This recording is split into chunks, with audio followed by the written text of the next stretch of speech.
The 12th case. That devil's serial murderer. The moment he saw the corpse and heard the sound, Klein's hair stood on end. He knew that he had encountered a bad situation. Within his line of sight, the living room's decorations were mostly brilliant yellow and bright. There was nothing unusual about the coffee table and sofa. Only the carpet was stained bright red with blood as it slowly soaked through. On the side of the wound on the female corpse's abdomen, which was completely empty, sat a large-sized black dog. Its mouth was half open, revealing many sharp white teeth that sent shivers. On each tooth there were dark red marks like iron rust. This seemed to be the result of its prolonged consumption of flesh without frequent brushing. At this moment the large black dog's teeth were still wrapped around blood-red small intestines, as well as bits and pieces of raw meat. Its head turned over, and its eyes, which resembled magma, reflected Klein, who was dressed as a worker, and his disguised face. Grunt. The large black dog let out a roar which sounded like it was showing dominance. It really is an animal. It's a sequence 6 devil, a devil which is about to advance. And none of the preparations that I made today were for it. These few thoughts instantly flashed through Klein's mind. Suddenly the black dog's body expanded rapidly, turning into a 2 to 3 meter tall monster. On its back, a pair of giant bat wings slowly spread open, and beside its ears, goat horns covered in mysterious patterns grew out. Red and blue flames leaped from of its luxuriant fur as the strong smell of sulfur followed. Almost at the same time, Klein stomped on the ground. Instead of retreating, he advanced, swinging his cane as he shot out at the gigantic devil dog like a cannonball. Fling. The black devil dog quickly pounced forward. Its sharp claws created afterimages as it swiped at Klein's body. Without a sound, its claws had penetrated the figure as if they were piercing through the air. Klein's figure became faint as it quickly turned transparent. It was just an illusion. It was an illusion created by Klein. At this moment he had already rolled on the ground and closed in towards the oriel window. Then with his left hand pressing down, his entire body flew into the air, directly smashing through the glass. After identifying the enemy, he made up his mind to escape. Upon seeing this, the eyes of the huge devil dog immediately lit up like magma, as if there was a raging fire inside. It opened its mouth, which emitted a putrid smell, and said a word filled with foulness, a word that came from the devil language: die. Klein's body suddenly stopped. His heart felt as if it was being tightly clenched by an invisible hand.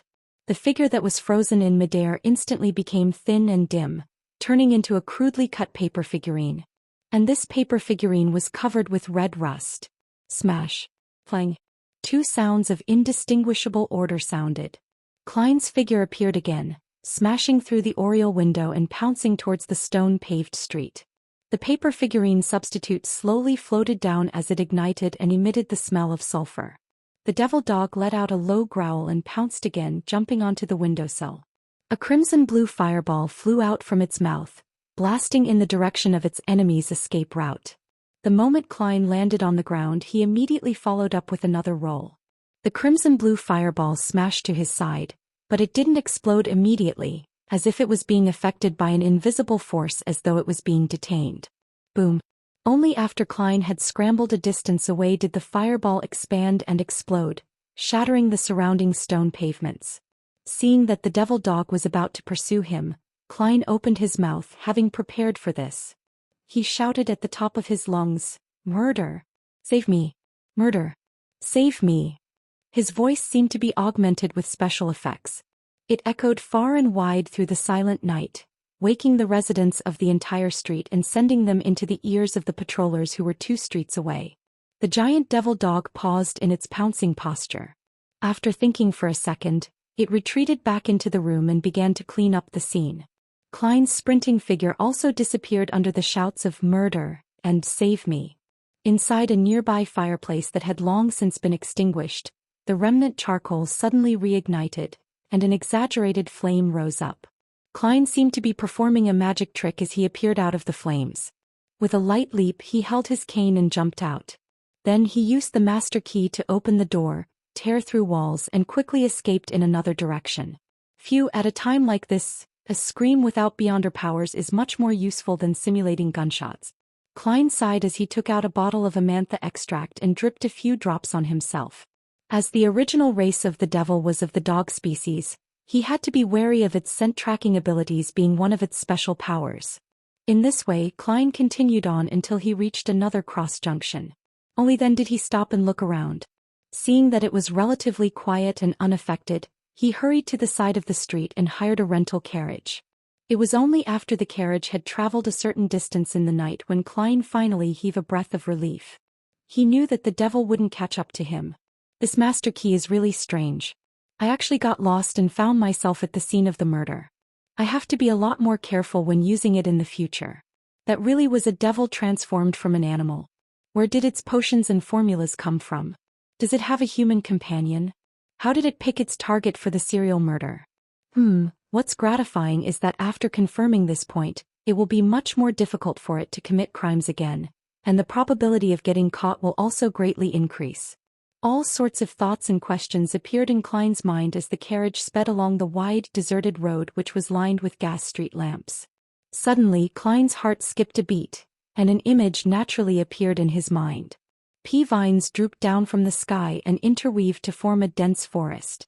However, the carriage driver didn't seem to notice and continued to drive the carriage across the green vegetation. Oh good. Without hesitation, Klein lunged for the window, about to jump into the street. Bang! The carriage shook and he was flung backward. At the same time, those pea vines really drooped down. Klein frowned as he attempted to use flame controlling to ignite the carriage, but no sound came from his fingers. At this moment, the surroundings had become abnormally quiet. Even the sounds of the horse's hooves trampling and the rapid rumbling of the wheels over the green vegetation had disappeared. Klein tried his best to calm himself down as he looked out the window and saw that the carriage had been driven into the air, following the road of pea vines. No, this isn't Backlund. He narrowed his eyes. At this moment the carriage stopped. Outside the window, the pea vines had formed a hammock in the air. A pair of feet in black leather boots drooped down, and a gentle but emotionless voice entered Klein's ears. "What were you doing?" "It's that woman inside the museum. She's suspected to be a high-sequence beyonder. She doesn't seem to recognize me. After all, I had disguised myself with Azek's copper whistle. She must have heard the cry for help and came over to check." Klein's thoughts were abnormally active at that moment. He deliberately gulped and said, "I'm a private detective. Many friends and I are investigating the recent serial murders. I have a mystical item called the Master Key. It can open doors and let me pass through walls, but it will cause the holder to get lost. It was during this process that I ran into the scene of the crime. Because I wasn't the murderer's opponent, I could only shout for help while running. Everything I said was the truth," Klein silently added in his heart.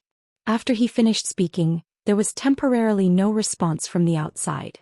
However, he felt that a gaze had penetrated the carriage, passed through the obstructions, and was directly inspecting the items on his body. "Fortunately, I left Azek's copper whistle and the bookmarks above the gray fog just in case." At that moment, Klein was very glad. Caution and carefulness were indeed useful. After the indescribable and torturous silence, the gentle but emotionless female voice finally sounded again. "That key has a certain curse. It must not be used unless absolutely necessary." As soon as she finished her sentence, the surroundings changed completely. Everything, the pea vines, the road through the forest, the road to the sky, had all disappeared. The carriage continued on the streets, driving between the elegant iron-black gas street lamps. Klein remained on tenterhooks until the carriage arrived near East Borough, where he paid the fare of 8 soldi. Under normal circumstances, a rental carriage wouldn't enter any of East Borough streets because it was likely to be robbed. In one of the rooms on Black Palm Street, Klein changed his clothes and went straight to sleep. He didn't attempt to return to Minsk Street before midnight. The 12th murder had just occurred, and it would only serve to make Backlund's situation tenser. He didn't immediately go above the gray fog to study the secret of the bookmark. He acted just as he had described himself to the mysterious woman. He was a low-sequence beyonder, a private investigator with some beyonder powers. Tonight sure was filled with surprises. It was rather thrilling. All I did was steal something. Yes, most of the problems can be blamed on the master key. Klein made a self-deprecating comment and quickly fell asleep. The next morning he breathed in the choking smog as he slowly strolled home and picked up the newspapers and letters from his mailbox. After opening the door, he casually flipped open the newspaper to take a look and found that the headline was as he had expected: "The 12th case. The devil has appeared again. The police have declared that they have locked onto the murderer." As for the theft of the objects in the Royal Museum, it was only mentioned in an inconspicuous location. In fact, the article didn't even mention what the stolen object was. The unstamped letter that came with the newspaper was a water bill that Klein had to pay for himself. He glanced at it and casually threw it on the coffee table. He then returned to the second floor to heat up water for a bath. He waited until the water vapor filled the bathroom before he seized the opportunity to take 4 steps counterclockwise to enter the space above the gray fog. Inside the immutable ancient palace, Klein sat down and picked up the bookmark that depicted the figure of Emperor Roselle. "It really wasn't easy getting you." He gently caressed the surface of the cardboard and silently sighed. The bookmark was, on the surface, nothing special. Roselle's portraits had been placed everywhere around the exhibition hall, and the image depicted was from the period when he was middle-aged. Klein kept flipping the bookmark repeatedly in scrutiny, and found a tiny puncture, thereby confirming that this was the bookmark which Miss Justice had verified. He tried to spread his spirituality and he slowly injected it inside. However, just like with ordinary objects, his spirituality only flowed and failed to permeate it, nor did it cause any abnormal changes. That's right, Roselle had the intention of finding someone who was fated, so he wouldn't specifically restrict it to Beyonders. Klein thought for a moment, then said softly in Faisac, "Pirate King." The bookmark still didn't respond. He tried the words in ancient Faisac, Intis, Lone and other languages again, but the result was the same. As for Jotun, Elvish, Dragonese and other languages from the mysticism domain, Klein could only try them out of hope since they was overly restrictive and unlikely to be the language used. Without a doubt he failed. Immediately following that, Klein used Faisac again as he translated, "One Piece." The bookmark lay quietly on his palm, showing no sign of abnormality. Klein tried the steps he did from before using different languages again, but he was constantly met with failure. "Seems that my initial guess was wrong. The young Roselle might have used the meme of Pirate King to make a joke, but he might not necessarily do that when he was older. People will ultimately grow old and change." Klein reflected over his mistake as he tapped the edge of the long mottled table with his finger, trying hard to infer from the bits of information that the diary had provided to unlock the bookmark. After a while he took out a pen and paper and he wrote down his thought process so as to avoid any confusion or contradictions. While doing this, Roselle was definitely maniacal and in despair. It also clearly showcases his warped humor. "The fated ones will receive it," is proof considering how it doesn't suit the world's lingo at present. Therefore, I can be certain that he really wanted someone to discover the uniqueness of the cards of blasphemy by chance. In that case, the unlocking method can't be too unimaginable, or something that will often appear in daily life. What Roselle required was a coincidence. For example, when someone holds the worthless bookmark and randomly says a specific word, then congratulations, you have obtained a fortuitous opportunity. Yes, this is very in line with his warped humor. Going by this logical train of thought, different cards of blasphemy should have different unlocking incantations. Using a single term to unlock all the cards of blasphemy clearly isn't congruent with Roselle's style. What is the incantation for unlocking this card? Well, the first things that can be ruled out are the words that are commonly used, words that are said all the time. Also, when creating the cards of blasphemy, Roselle's state was in despair, maniacal, unwilling to part with it, reminiscent, struggling, and angry. I can try to immerse myself in that state of mind and imagine myself to be Roselle at that point in time. I can imagine what kind of incantation I would have used. Klein stopped writing and began acting as Roselle in a bid to find some inspiration. He first tried out vulgarities in different languages, including ancient Faisac as well as terms pertaining to hope, but unfortunately was rewarded with failure. Immediately after, he tried to figure out what would be the last thing a desperate powerhouse would be reluctant to part. His wife Matilda. Such a licentious guy shouldn't have such deep feelings for his first wife. His children. The eldest daughter Bernadette, the eldest son Seal, and the second son Bornova. According to the diary, the person he can't get over the most was his daughter Bernadette, who might become an important figure in the mysterious world. Klein paused, took a breath and prepared to try again. "Bernadette," he said in the Intis language. The bookmark didn't respond. Klein switched to the languages of Lone, Highlander and Fasak, but still failed to achieve the desired results. He sighed and said with a deep voice which corresponded to ancient Fasak, Bernadette. This name echoed in the empty and quiet gray fog like it was nothing special. Just as Klein was about to search for new inspiration, he suddenly felt the bookmark in his hand sink. It immediately turned into an invisible whirlpool which wildly absorbed Klein's mental energies. For an ordinary person this was a huge burden, but for a Sequence 7 magician, it wasn't especially draining. Klein easily survived this hurdle and couldn't conceal his joy as he looked at the object in his palm. A bright light emitted, bit by bit, from the bookmark, and the image of Emperor Roselle on the outside was being replaced by an entirely new image. He was sitting on an ancient stone throne as he wore a black crown embedded with various precious stones on his head. He wore pitch-black armor and a cape of the same color was draped over his body. He held a scepter and he looked forward with cold, aloof eyes. On the upper left corner of the bookmark, there was a line of text condensed from the bright radiance of stars. Sequence 0, Dark Emperor. Sequence 0. Indeed, the secrets of the gods are hidden within. The Dark Emperor is actually Sequence 0. Klein thought with a smile, half sighing and half surprised. Soon after, the bookmark became three-dimensional like a miniature book. The book moved without the wind, revealing a Roselle in a white hood. Beside it was a corresponding description in ancient Fasak. Sequence 9 Lawyer.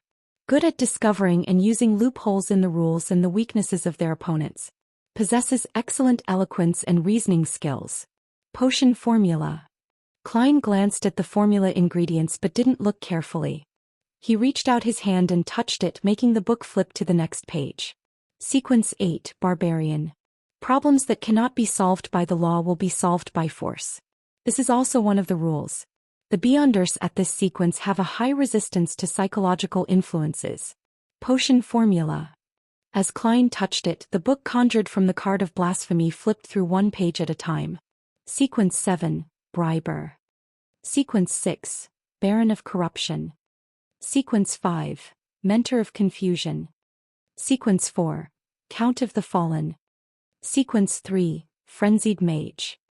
Sequence 2, Duke of Entropy. Sequence 1, Prince of Disorder. Sequence 0, Dark Emperor. After skimming through the book, Klein couldn't help but sigh. This really hides the profound secrets of becoming a god. It's no wonder all of the high-sequence Beyonders who tread this pathway will attempt to establish their own kingdoms and walk the lands. It's because the ritual of becoming a god requires it. To advance from Sequence 1, the Prince of Disorder, to Dark Emperor, the necessary ritual requires one to possess their own country, linking their name to the title of Emperor, making it common knowledge among the populace. Furthermore, one needed to establish a set of strict and complicated rules that defied normality, including architectural styles. Then they would spur on their citizens to secretly establish 9 mausoleums that were similar to pyramids. After which they would enter one of the mausoleums, with a large majority of the citizens who would be scattered across different cities in corresponding sacrificial rituals involved. The Prince of Disorder would imbibe the Sequence 9 potion. Once the advancement was successful, the Dark Emperor wouldn't truly die until all the 9 secret mausoleums were destroyed. Even if he was annihilated, he would still be able to awaken and return from one of the mausoleums. What was even more terrifying was that even if the deity was successfully killed and all 9 mausoleums destroyed, as long as a certain amount of the order set up by that deity remained, it was still possible for him to mysteriously revive. It appeared to be a loophole against death.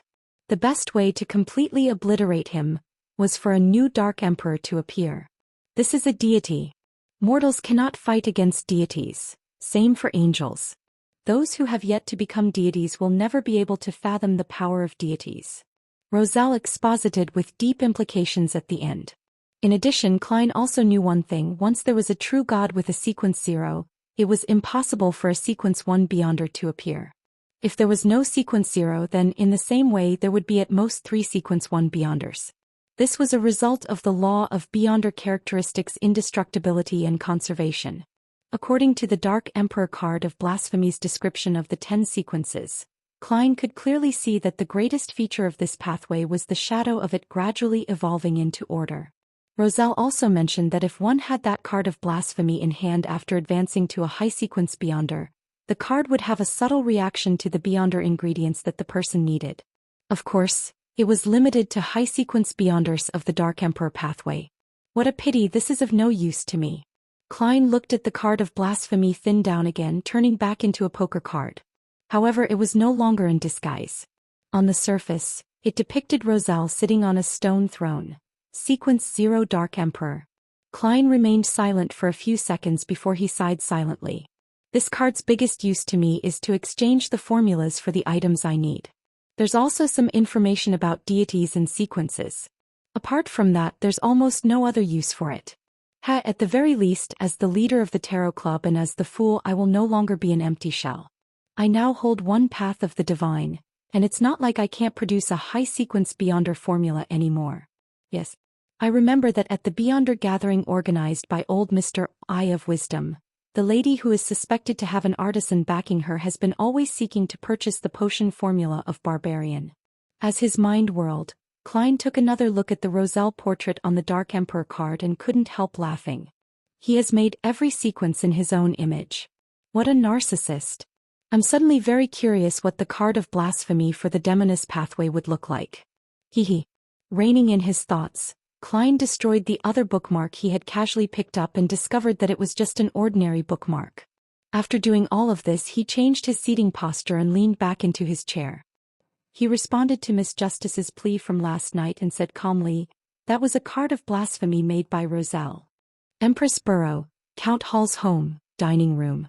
As per usual tradition, Audrey was saying grace with her father, mother, and elder brother before dinner. Praise the goddess. She tapped her chest in 4 spots in a clockwise manner to end the prayer. However, before she finished speaking, her vision was covered by a thick gray fog. A distant figure that seemed to be looking down at everyone and everything opened his mouth with dominance. That was a card of blasphemy made by Roselle. Mr. Fool. Card of blasphemy? Audrey, who finally received a response, was joyful at first, but then she fell into a daze. She couldn't understand what the so-called card of blasphemy referred to. However, she quickly made a guess. She had always known that Emperor Roselle had made a secret deck of cards representing some unknown force which had 22 cards in total. It was believed to have been referenced from tarot cards. Furthermore, she had also heard from the Hanged Man that the secret to the deck of cards was that they hid the paths of the divine, the path to becoming a god. So it's called a card of blasphemy. It corresponds to the blasphemy slate. This is definitely a treasure of the highest level in the mysterious world. The paths of the divine. It's no wonder that Mr. Fool's adorer had to ask for help. He wanted to ensure that the card was the real one before taking action. It was to prevent a mistake from happening. Instead of getting the right target, it might end up informing the Church of the God of Steam and Machinery that a particular bookmark hides a card of blasphemy. I wonder if he succeeded. The Beyonders from the Church of the God of Steam and Machinery haven't come to make any routine inquiries. Perhaps he's still making plans. As her body trembled faintly, Audrey once again saw a figure praying inside the thick fog, an extremely blurry figure. He was saying respectfully, "The great fool, please convey my gratitude to the authenticator. This allowed my operation to go smoothly. For that, I'm willing to raise the reward to £3,000, which can be deducted from the £5,000 that haven't been paid yet.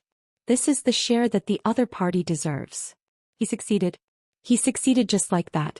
But when I looked at the front pages of those newspapers, there was no news of the theft at the exhibition. It was all news of the 12th victim of the serial murder.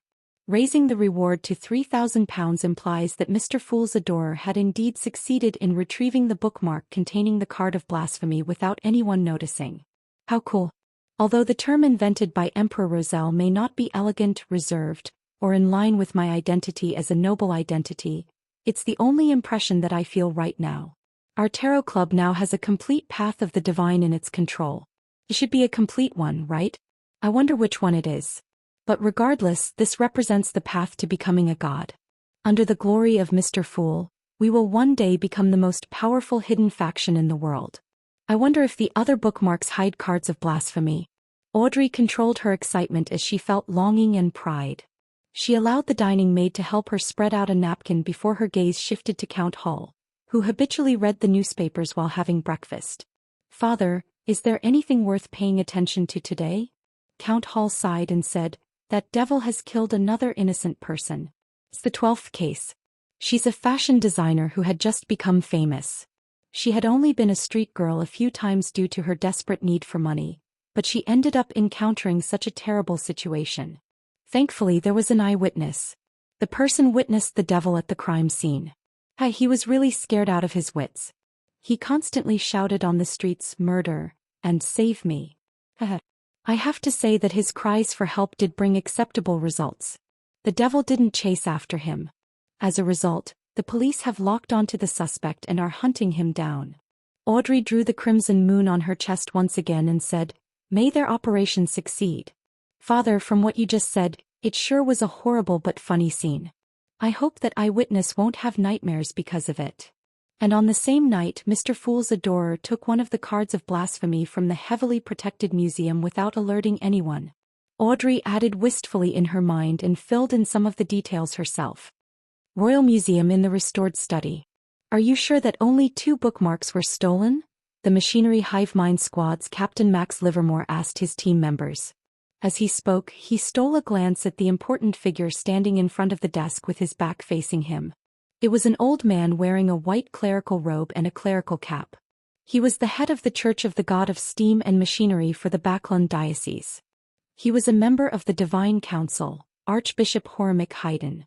This important figure wasn't only a clergyman, but he was also a very famous scientist, a distinguished professor of physics at Backlund University. Yes, only 2 bookmarks were stolen, the team member being questioned answered with certainty. Max nodded slightly and looked at Horace Haydn. After some thought, he deliberated and asked, "Your Excellency, after the closing of the museum yesterday evening, some aristocratic children came to visit. They had touched parts of the exhibited items, including one of the 2 bookmarks that were stolen. Do I need to get them to cooperate with the investigation?" "I know about that." Horace's hands naturally drooped down as he turned around and said in a calm tone, "I've already confirmed that those aristocratic children are not related to the thief who stole the bookmarks, so there's no need to get them to cooperate with the investigation." "Yes, Your Excellency." Max himself didn't think there was anything wrong with the aristocratic children, not to mention that Archbishop Haydn had enough mysticism knowledge and beyonder techniques to confirm it. Horace's gentle and benevolent face didn't show the slightest trace of anger. He looked around and said, "There was more than one person here last night, at least 2 of them. They were divided into 2 opposing groups. One of them might even be of a higher sequence than me, while the other had somehow escaped mysteriously. Although I'm unable to reconstruct the entire scene, there are still some things that I can see. This matter is more complicated than we thought." At this point he sighed. "I also know why they wanted to steal the bookmarks. We've been tricked by Roselle for more than 150 years. Giving up £3,000 sure does hurt. I've saved up for so long and yet I have less than £1,000. However, the card of blasphemy is a priceless treasure that cannot be exchanged even with money. The contribution Miss Justice had made in this matter is definitely worth the price. Thankfully, I could deduct it from what she owes me, lightening my burden. If I ever meet Mr. Azek in the future, I'll pay him the £15,000 that belong to the adorer, with a high sequence beyonder formula. I wonder what the other cards of blasphemy were disguised to look like. According to the personality of the Emperor, they should all be rather surprising." After Klein finished his reply and looked out the palace at the sea of grey fog, he silently sighed. As a precaution, he temporarily left his Dark Emperor card above the grey fog, on the surface of the long bronze table facing the seat of the Fool. He did so for Azek's copper whistle as well. When he returned to the real world, he held a ritual again and summoned himself to throw the Master Key, a sealed artifact which was an amalgamation of getting lost and having bad luck, above the grey fog. Although it didn't seem to have huge negative effects, it was enough to cause one to encounter life-threatening situations. He planned not to use it unless necessary. The Master Key is just a relic of an unlucky fellow who had just advanced to Sequence 9. Yet, it has a negative influence that even a mid-sequence beyonder is unable to weaken. It seems like there's an additional factor in the reason why the apprentice lost control, which led to something abnormal. Now that I think about it, my previous decision was correct. To explore 32 Verdi Street south of the bridge, I need to be careful and be prepared. Yes, I need to be aware of something. A sealed artifact's effects might not be completely related to the owner's sequence. I have to consider multiple factors such as whether or not it has been contaminated by an evil god. Klein took a bath with the water that had already turned cold before walking out of the bathroom refreshed.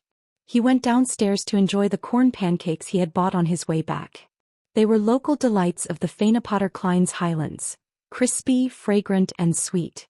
After he had eaten his fill, he went through his experiences from last night to see if he had left any clues behind. Even with the master key, if I'm not a beyonder, it's impossible for me to escape from the hands of a devil.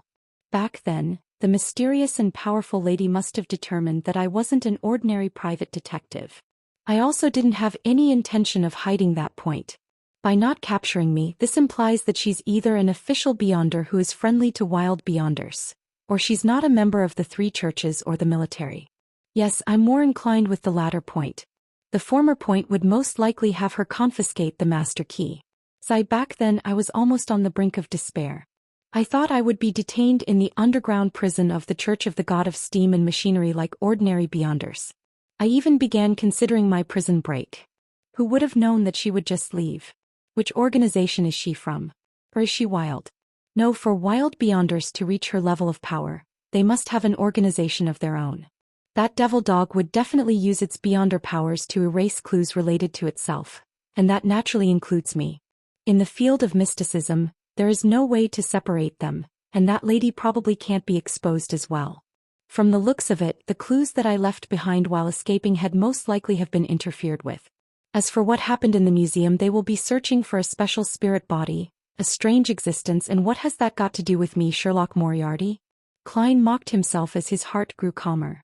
Of course, he had dared to return home because he had divined it in advance. It was just like he was unafraid that the museum contained traps that he found completely unsolvable. Phew, this matter has come to an end. What should I do today? Practice my beyonder powers and go to the Quellet Club to scrounge a meal in passing? Well, I don't know if the Nighthawks and mandated punishers have identified the murderer or not. Why don't I write another letter to Isengard Stanton and give myself a hint? As his thoughts raced, Klein heard someone from outside approach before leaving. Another letter? He opened the door in puzzlement, and indeed he saw a letter lying in his mailbox. The letter was from Isengard Stanton. When he returned to the living room, Klein picked up a letter opener and opened the envelope before taking out Isengard Stanton's letter. The famous detective wrote, "Your idea has greatly helped us. Please allow me to thank you here first. After receiving your letter, we immediately organized some people to sweep through crucial areas. As expected, we found some clues, and quite a few stray animals that had frequently appeared and were remembered by the residents had disappeared. In the process, we also noticed an interesting thing. 4 years ago in the serial murder case, yes, the targets were single prostitutes with a child. Quite a few people living near the scene of the crime had mentioned that although the most suspicious teenager was eccentric and vicious, he was quite fond of animals, especially a large black dog. After the boy died in the gang firefight, the people who lived around him never saw the dog again. I'm curious. Who is its current owner? Was it the murderer of some unsolved serial murder case from even further back? The above facts have all been proven to be true at the scene of the 12th murder case, and it has played a key role in giving the police a preliminary idea of the suspect. If all goes well and the culprit is arrested, we will be able to get the majority of the reward money. My friend, I clearly remember your contribution. I will not forget your share. Isengard Stanton seems to suspect that I knew the truth about the devil, so he had deliberately hinted at something? Klein put down the letter and mumbled silently. However, this letter also made him feel relieved. The official Beyonders weren't looking for the wrong person. If the gigantic devil dog didn't receive any additional help, then it was only a matter of time before it was caught and killed. As for Isengard Stanton's prediction that there was another master, Klein didn't have enough evidence to confirm the matter, so it could only be said that there was a certain probability. In short, my mission ends here. The job is now left to the Nighthawks, mandated punishers, and machinery hive mind squads. Klein pulled out a fresh sheet of paper, picked up a fountain pen, and replied Isengard Stanton with a letter filled with humility. He also ignored his subtle hints like a real, ordinary private detective. After cutting another paper figurine and sending the letter, Klein strolled to the public carriage stop to wait. He thought in a relaxed manner the next thing to do is wait for the money. Leopard said he would be visiting the Roselle Memorial Exhibition for 3 days straight. I'll have to wait until Saturday before visiting to find him and make the final payment. Hopefully the patent for the bicycle will be filed by then. The Backlund Patent Office seems to be known for its inefficiency. Klein had already made plans for the day. Since there was no Beyonder gathering resulting in him being unable to buy the appropriate items, he suddenly had a lot of free time. He didn't need to busy himself for a short period of time. In the morning I'll go to the Quelag Club, practice my marksmanship, practice my Beyonder powers, have lunch there, and then find a better circus to observe the magician's performance and see if I can get some inspiration. He took out his golden pocket watch and looked at it. He boarded the public carriage in a good mood. Hillston Borough Quelag Club. Since Klein came by at least twice a week, the attendants remembered him and didn't require him to show his proof of membership or his Frost Constellation badge. It was Wednesday morning, and since most of the Quelag Club's members belonged to the middle class, where they still had fixed and decent jobs, it was difficult for them to visit the club unless it was Sunday tea time or when they took time off from work. The spacious and bright hall seemed abnormally empty. There were only a few people sitting in the corner where the coffee tables and sofas were. Glancing around, Klein spotted an acquaintance and went up to greet him. "Talum, with such terrific weather today, you should be at the Turf Club." The acquaintance was Talum, the aristocratic equestrian teacher who had introduced him to the club at the request of Mrs. Mary Dumont. He had once brought Klein business, the protection of Daily Observer reporter Mike Joseph on his trip to the Golden Rose for investigations. Talum looked up, touched his short brown curls and smiled. "Oh my, it's the Honorable Great Detective. What have you been up to? I haven't seen you in a long time." "That's because you haven't been to the club for days." Klein smiled as he sat on the sofa next to Talum. "I've been helping the police with the serial murder case. Although it might not necessarily yield any results, the reward is tempting enough. Besides, establishing good relations with the police is very important for us private investigators." What I just said was bragging. I'm just an unremarkable character who'd been summoned. He mocked himself inwardly. Among the few members sitting in the same sofa area behind them, a man who appeared to be a stockbroker initiated a discussion on the latest Western Railway shares and East Balham Plantation shares. Talum didn't doubt Klein's answer. He chuckled and said, "This is indeed something that will busy a great detective." After exchanging a few pleasantries, he gradually entered a pensive state. Just as Klein was about to bid him farewell and leave for the underground shooting range, Talum suddenly looked at him and said, "Mr. Moriarty, may I ask you a question? You can charge me a consultation fee. This one is free. Also, just call me Sherlock." Klein laughed. Talum nodded gently and said hesitantly, "I have a friend who has fallen in love with someone he shouldn't have. How should he deal with such a situation?" Although I had always believed that anyone who asks a question prefaced with, "I have a friend," basically means, "I myself." Talum's emotional colors implies that it's not for himself. He's in a dilemma, but I can't see any traces of pain. After activating his spirit vision, Klein leaned back slightly, clasped his hands and said, "I'm sorry, but I'm not a psychiatrist or any of the experts in the newspapers or magazines who are good at solving emotional problems. My only advice is not to break the law." Haha, that was a joke. "First, we need to understand how this shouldn't have arose. Is there a feud between the family?" Talum glanced at him and said in resignation, "No, this isn't Romeo and Juliet." Upon hearing Talum's reply, Klein seemed to hear an illusory murmur in his ears. "Author, Roselle Gustave. Author, Roselle Gustave. Author, Roselle Gustave." Shaking his head, he apologized to Shakespeare and smiled. "This piece of work by Emperor Roselle is just too classic. When it comes to love that shouldn't be, I can't help but think of it. Then why shouldn't they be together?" Talum fell silent for a few seconds before saying, "I have to keep it confidential." "I'm sorry, just pretend I didn't ask." "Confidential? That must be someone with certain standing. In love with someone of the same sex. In love with someone who is related by blood." Klein held back his curiosity and said with his hands spread out, "Then I can only give you one more suggestion. Read bestsellers about passionate love like Stormwind Mountain Villa and Love and Jealousy." Talum quivered his lips a few times, sighed and said, "Sigh that can only be used as the last resort." In my opinion, the feelings present in those best-selling novels simply don't seem to occur among normal people. I think so too. Klein echoed in full agreement.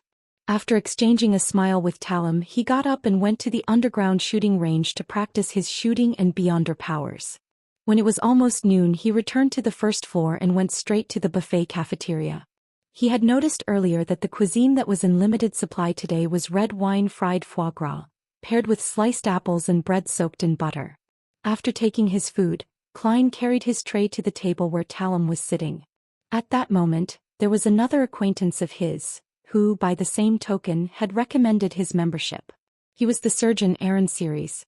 Before he could sit down after setting the tray down, Klein noticed a crutch leaning against the chair of the famous surgeon. "Aaron, what's wrong?" he asked with concern. The tall and thin man wore a pair of gold-rimmed glasses and had a cold appearance. He lightly patted his right leg and said, "No, don't mention it. It's really bad luck. I fell down the stairs and suffered rather serious fractures, so I could only fix it with a plaster." "You really were unlucky." Klein sighed in agreement, cut a piece of foie gras, dipped it in sauce and put it in his mouth. The fragrance that was emitted the moment they melted in his mouth stimulated all of his taste buds.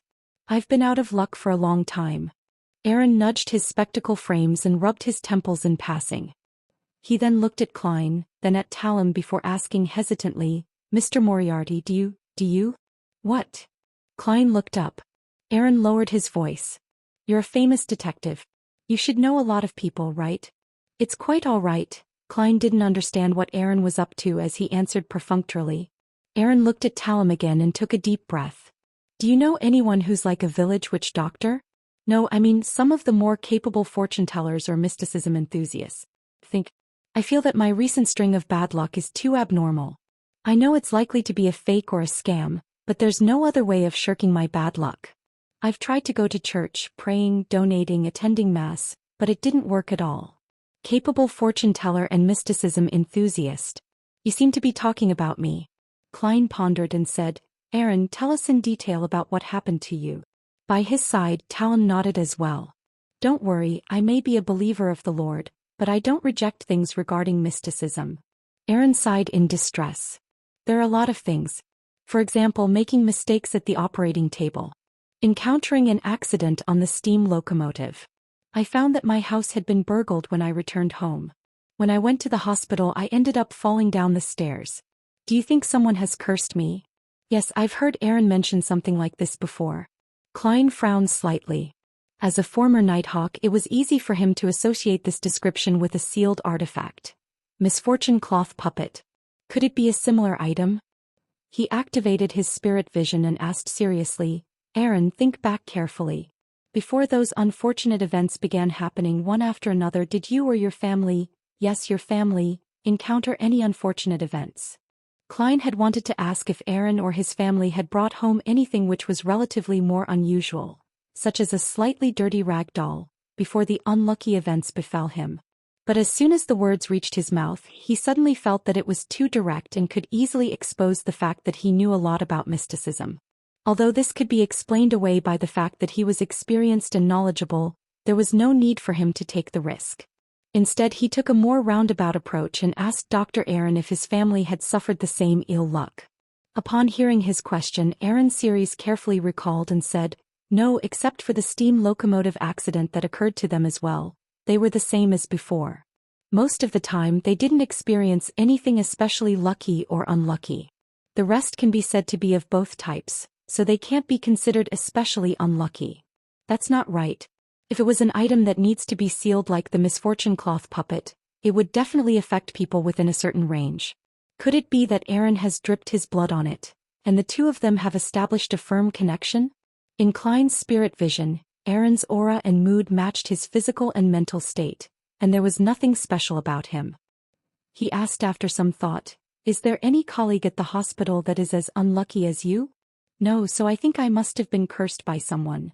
Aaron pulled at his bow tie, looking anxious and uneasy. Under Talum's curious gaze, Klein thought for a moment and said, "Before you became unlucky, did you encounter any relatively stranger matters such as cutting yourself? In folklore, blood is the powerful medium through which curses can be formed. After I suspected that I was cursed, I have confirmed this point. I have not lost any blood in the past 3 months, Aaron replied with a heavy mood as he held his knife and fork. That's a little strange.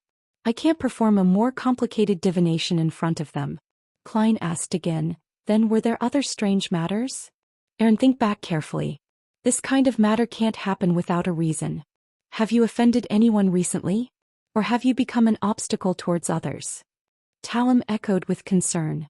Aaron looked down at the food on the plate and fell into deep thought. Klein didn't stay idle either. He took care of his food before it turned cold and unpleasant.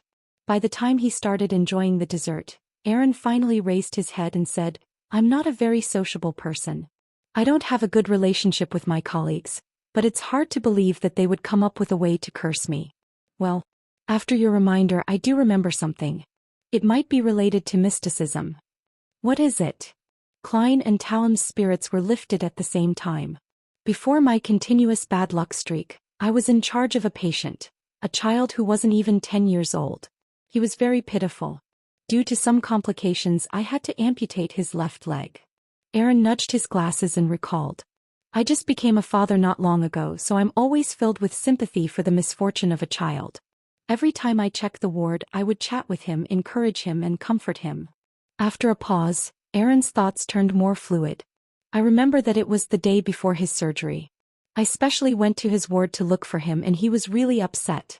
He was playing tarot cards, which he had brought with him when he was admitted to the hospital. His family wasn't even allowed to take them away. In order to calm him down, I began playing tarot cards with him. Back then I drew a card. It was the reversed Wheel of Fortune. That child looked at me and said with a pure and innocent smile, Doctor, your luck will get worse. Doctor, your luck will get worse. Talim drew a breath and said, Why do I feel that such a scene and such words make my body feel cold? Did the child die on the operating table? Aaron shook his head. That operation was a success. It didn't take long for him to be discharged from the hospital. He even specially thanked me. So, I've never suspected this, but now that I think back, I find that this is the only time in the past 2 months that I have come into contact with something related to mysticism. No matter what, regardless of whether it is useful or not, tarot cards are still used for divination. At some point, a brass coin had appeared in Klein's hand. It was bouncing and rolling at his fingertips, seemingly symbolizing the analysis process of a famous detective. The coin was flicked up and fell into the palm of his hand. Klein glanced at it out of the corner of his eye and asked, having ended his thinking, What's that boy's name? Where does he live? Aaron answered without hesitation, His name is Will Septon. As for where he lives, I don't remember. What is your suggestion, Mr. Detective? Do you know any experts in the field of mysticism? Klein took a sip of his black tea and said with a smile under the expectant gazes of Aaron and Talim, My suggestion is to go to the cathedral of the deity you believe in, tell the bishop about your recent misfortune, and then ask him if he has a solution. Aaron, I remember you were a believer of, the Evernight goddess, right? He had almost said goddess, but fortunately he remembered his identity as a detective who believed in the god of steam and machinery. However, my prayers to the goddess, my participation in mass, and the donation of money and items were all useless. I think I should find some capable fortune tellers. Aaron didn't agree with Detective Moriarty's suggestion. Talim echoed with a nod. Yes, the deities wouldn't care if you were lucky or not. Luck is a blessing and misfortune is a test. Friend, your faith isn't pious enough. Be careful, the Lord of the Storms might zap you with a lightning bolt. Klein looked at the two separately and laughed. This suggestion is based on very simple logic. If there exists useful and effective mysticism in this world, then the ones who are best at it are definitely the 7 Orthodox churches. If not, they would have long been replaced by other forces who have mastered mysticism. If there isn't such a thing as true mysticism, then finding a fortune teller or witch doctor won't be of any help. It would be better to see if there's a solution to this problem with the help of a relatively higher-ranking bishop. Aaron carefully analyzed the situation and finally nodded. That makes sense. Perhaps I will need the bishop's help to pass on the message to the goddess to protect me. No, accurately speaking, with the bishop passing on the message, the Nighthawks would be able to notice the abnormality on you. Klein retorted inwardly. He had no intention of helping Aaron himself, because to solve the problem regarding luck, Aside from finding the root cause of everything, he would have to set up particular rituals. Ignoring the fact that Klein didn't know any real luck enhancement rituals, and even if he did, he would be exposing his Beyonder powers to someone he was unfamiliar with, which would increase the risk for no reason. Since I can get the Nighthawks to take up the role of helping you, there's no need for me to do it myself. I just don't know if the problem came from that boy or the tarot cards in his hands. If it's the latter, then it might be a suitable sealed artifact for me. Klein shook his head, suppressing his greed and emotions. At this moment, Aaron had already made up his mind. He looked at Klein and grinned. Thank you, Mr. Moriarty. Although you don't know mysticism, you relied on strict logic to provide the best suggestion. Yes, I don't know mysticism. Klein smiled. Just call me Sherlock, Aaron. Yes, ever since I've stopped being a Nighthawk, the composition of my mysticism knowledge has become stranger and stranger. On the one hand, I've grasped quite a few secrets which are related to high sequences and deities, and on the other hand, I only understand the more basic ritualistic magic. Among the more complicated ones, I only know the sacrificial rites and bestowment rituals. As for charms, all I know are those three. Klein sighed to himself, feeling an urgent need for a more comprehensive and in-depth book of mysticism. As for the knowledge required to separate a Beyonder characteristic from the spiritual corruption of an evil god, he had no clues whatsoever at the moment. After a short afternoon nap at the club, Klein rode in a public carriage to the Rice Circus near the Tussock River in Sherwood Borough. Today wasn't a holiday, nor was it a weekend. There weren't many visitors at the circus, and the clowns that were responsible for entertaining and amusing the visitors all seemed listless. Passing between the divination lodge and the tents that sold pies, pancakes, fruit pies and alcoholic beverages, Klein walked along the edge of the circus and found a small theater. On the blackboard at the entrance it read, "Non-holiday and weekends. 4 performances a day, 1 hour per performance." The first performance in the afternoon was at 2 o'clock. It had just begun. After buying his ticket, Klein entered the theater and heard cheers. At this moment, a beast trainer was on stage, holding a whip and ordering a black bear to perform in a charmingly naive manner. Next to him lay a tiger with crisscrossed yellow-black stripes, and a seated dark and curly-haired baboon. The black bear rolled awkwardly as the trainer whipped it. "I say, this guy wanted to give you a slap just a moment ago." In the front row of the rows of seats, someone suddenly shouted loudly, which immediately attracted the laughter of a handful in the audience. They thought it was a new way for the circus to amuse them. However, Klein didn't think so, for he noticed that the color of the trainer's emotions leaned toward anger and annoyance. He smiled and went to sit in the first row, watching the performance on the stage so as to not waste the price he paid for the tickets. At that moment, the person who had just spoken shouted again, "That tiger wants to bite your neck off, that curly-haired baboon wants to use you as a cushion." Amidst the laughter of the audience, the beast trainer's actions clearly stiffened. Even though those words sound like they're causing trouble, why do I detect a hint of a warning? Klein looked over his shoulder at the speaker in the same row and saw that he was a chubby-faced man in his 30s. This tone this way. It's kind of familiar. Klein mumbled silently to himself. Inside the small theater of the Rice Circus. As long as something felt familiar, there was no problem for a seer to recall it.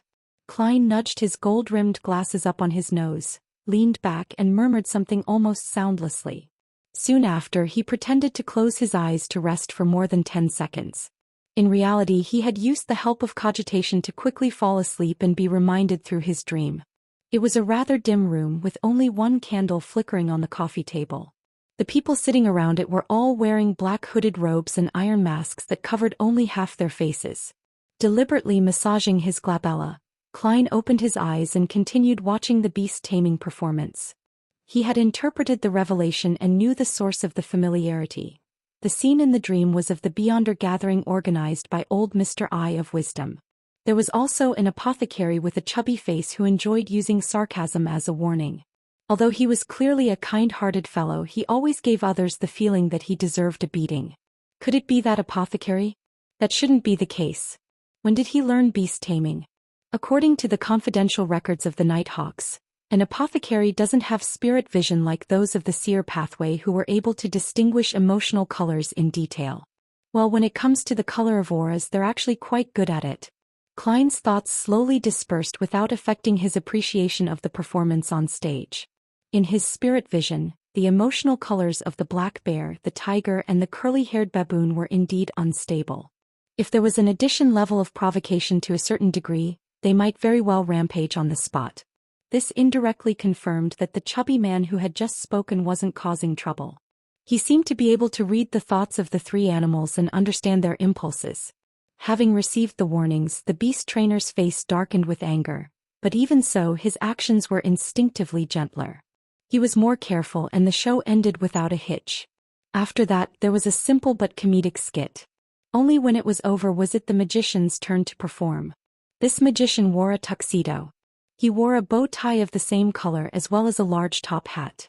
The moment he appeared, he spat out fire from his mouth, which immediately caused the audience to applaud and cheer. Such a simple trick. Klein, who had excellent eyesight and had watched quite a few magic lesson programs, understood the gist of it with just a quick glance. Next, the magician performed the classic escape act, releasing flying doves from his hat, pulling out flowers, card tricks, and so on. Klein thought he could easily see through every one of the magician's tricks, but he was surprised to discover that at some point he actually failed to do so because his attention had been drawn to where the magician wished it to be, causing him to ignore the key details. He clearly doesn't have any beyonder powers, but his technique is still able to fool my eyes. The key point is grasping attention. The magician's second rule is fully divert a target's attention, thus achieving the desired effect. Klein made a guess in his mind which he wasn't sure if it was right or wrong. It needed him to act it out to receive feedback. At this moment, the magician's performance came to an end. The audience weren't stingy with their warm applause and cheers. The atmosphere in the theater reached its peak that afternoon. I had the third rule. A magician's performance requires the applause of the audience for his performance. Klein muttered to himself in a half-joking and half-guessing manner in silence. Shortly after 3 o'clock he pulled the collar of his black double-breasted frock coat and left the small theater. He didn't try to come into contact with the chubby man who was suspected to be the apothecary and only secretly remembered his appearance. Soliciting him suddenly might result in extreme reactions. He took a tracked public carriage back to Minsk Street. The carriage was divided into 2 floors and each of them had a few passengers. According to his usual practice, Klein chose the spot next to the window on the first floor. The carriage proceeded and stopped from time to time. Klein, who had half closed his eyes to recall the inspiration he had just had, suddenly felt his heart palpitate. He became sober and rational.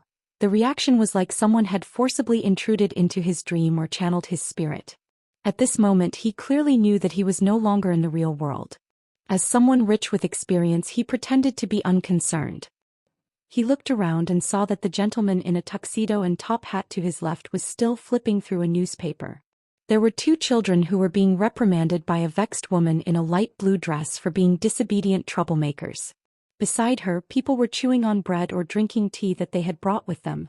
Everything was the same as before. However, when Klein quietly activated his spirit vision, these passengers didn't emit any of the corresponding auras or emotions. They don't have ether bodies. They're clearly talking, eating bread and reading newspapers, but none of them have any signs of life. Is this an illusion or did they just suddenly die and are just moving according to the inertia of their lives? Klein tried to remain calm as he looked out the window and saw carriages and pedestrians passing by. It was still an afternoon scene. However, they also have no aura colors. As the carriage moved forward rather slowly, Klein became more and more serious, not understanding what had just happened. He lowered his head and examined himself. He saw a clear spirituality luster which was completely different from the people around him. At that moment he suddenly heard an angry roar. It didn't sound like it came from a human. Klein looked up and saw a large black dog on the street. Its sharp white teeth were stained with traces of blood and rust. It was the huge devil dog that had committed heinous crimes. The black dog quickly swelled into a tall devil. It had bat-like wings on its back and goat horns, filled with mysterious patterns that grew from its head. It looked up at the sky and said in the devil language, "Corruption." Almost as soon as it opened its mouth, Klein confirmed that it was real, because it possessed aura and emotion colors while strong spirituality lusters were being emitted from it. Following the howls of the huge devil dog, a few illusory pedestrians exploded and turned into a black mist that filled the air, blocking his line of sight. However, Klein could vaguely see that there were quite a few real people with aura colors in midair and around him. They were using Beyonder powers which emitted spirituality lusters. What's going on? Ordinary people are illusory, but the Beyonders are real. Have the Nighthawks and mandated Punishers found the Devil Dog and used a sealed artifact to create a battle environment which wouldn't disturb reality? That sealed artifact is only aimed at Beyonders and it has no effect on normal people? Thus I, who just happened to pass by, was pulled in out of bad luck? Klein's mind raced as he roughly guessed what had happened to him. What a ridiculous disaster. Just as he was sighing with emotion, he suddenly heard a blood-curdling shriek, a blood-curdling scream, and a loud scream. The black gas that screened his vision suddenly dispersed, and the gigantic devil dog fell heavily onto the ground. Its body was divided into two halves, and all the light in the air converged on something, making it look like a clean, pure moon shining down on the dark environment. The gigantic devil dog tenaciously roared again, and its body suddenly exploded. Using its soul and flesh as fuel, it ignited blue and red flames that soared into the sky. However, the flames lost all of their brightness as soon as they reached midair, having been absorbed by that bright and resplendent moon-like object. It disappeared without a trace, and that huge devil dog died so simply and completely, not even leaving a speck of it behind. So powerful. As Klein was sighing, he suddenly thought of something. Would those official Beyonders discover that he, another wild Beyonder, was sitting in the carriage different from the other illusory people in the surrounding area? His heart tightened as his scalp went numb. He pulled out a paper figurine and with a shake he transformed it into himself, a copy that was without any aura or emotional colors. As for him, with the help of the substitution spell, he hid in the paper figurine's shadow. At this moment, Klein heard a light snort from across the street. The snort was clearly filled with anger and indignation. Who is it? It doesn't seem like the sound an official Beyonder will make. Klein was puzzled, but he didn't dare to dispel his double and peek his head out to look. Following which, a few pairs of eyes swept across the crowd, not stopping for even a moment. When all this faded away, Klein saw that the void around him had cracked and shattered like glass. Then the feeling of reality inundated him and he knew he was back in the real world. After removing the double, he sat back in his seat. The passengers in the carriage were doing their respective deeds, reading newspapers, chewing bread, and scolding children. It was no different from before. But in Klein's vision, they had regained their aura and their emotional colors. In addition, compared to earlier, the tracked carriage had clearly moved forward by quite a distance. It seems like in that special battle environment earlier, time and space are synchronized with reality. If that battle had continued for a long time, then the carriage would have left the area of influence, leaving me alone there. Alone there. That would be an obvious exposure. Fortunately, Backlund is the capital of capitals and the land of hope. There are high-sequence Beyonders from the 3 major churches residing here. Klein thought with a lingering sense of fear. He had originally thought that even if they had locked onto their target, it would still take the Nighthawks, mandated Punishers, and others several days to find the Black Devil Dog. Moreover, that was on the premise that the dog hadn't left Backlund. That was something certain because leaving Backlund would mean stepping out of the range of the ritual, and the advancement would fail. And to the devil, the negative impact of a failed ritual would cause it, who was already struggling at the edge of bloodlust, to immediately lose control. Who would have thought that just after 1 night and half a day, the gigantic devil dog would be discovered, executed, and cleansed? Terrifying. This is Backlund. This is the true power of the 3 churches. A sequence 6 Beyonder who's just about to advance was merely exposed and had left behind the tiniest of traces. Yet he was quickly found and killed so easily. This is a devil that can sense danger ahead of time. From the looks of it, some sealed artifact perfectly hinders this trait. In the future I must be even more careful. Klein felt that he had learned a great lesson. At this moment he remembered the strange snort he had heard earlier. It seemed to be the companion of that gigantic devil dog. Master? He was actually not discovered. Perhaps the final explosion of the gigantic devil dog was secretly orchestrated by him. Of course, it's also possible that he's a member of some secret organization that is unsatisfied with the official Beyonders. Klein abruptly looked out the window on the opposite side of the carriage.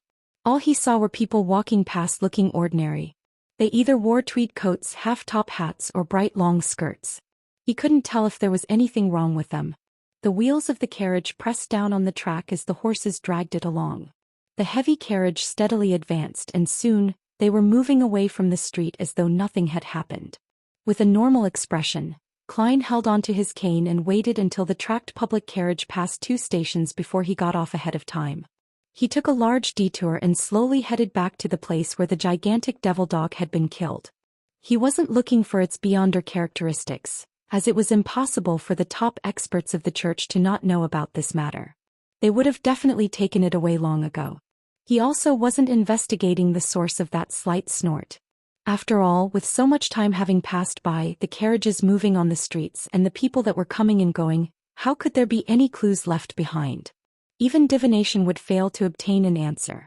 Klein's purpose was to look at the subtle details that remained along the street, and to see the nature of the sealed artifact that had created the strange environment for the battle, so as to prepare for what might happen in the future. This is a magician's acting.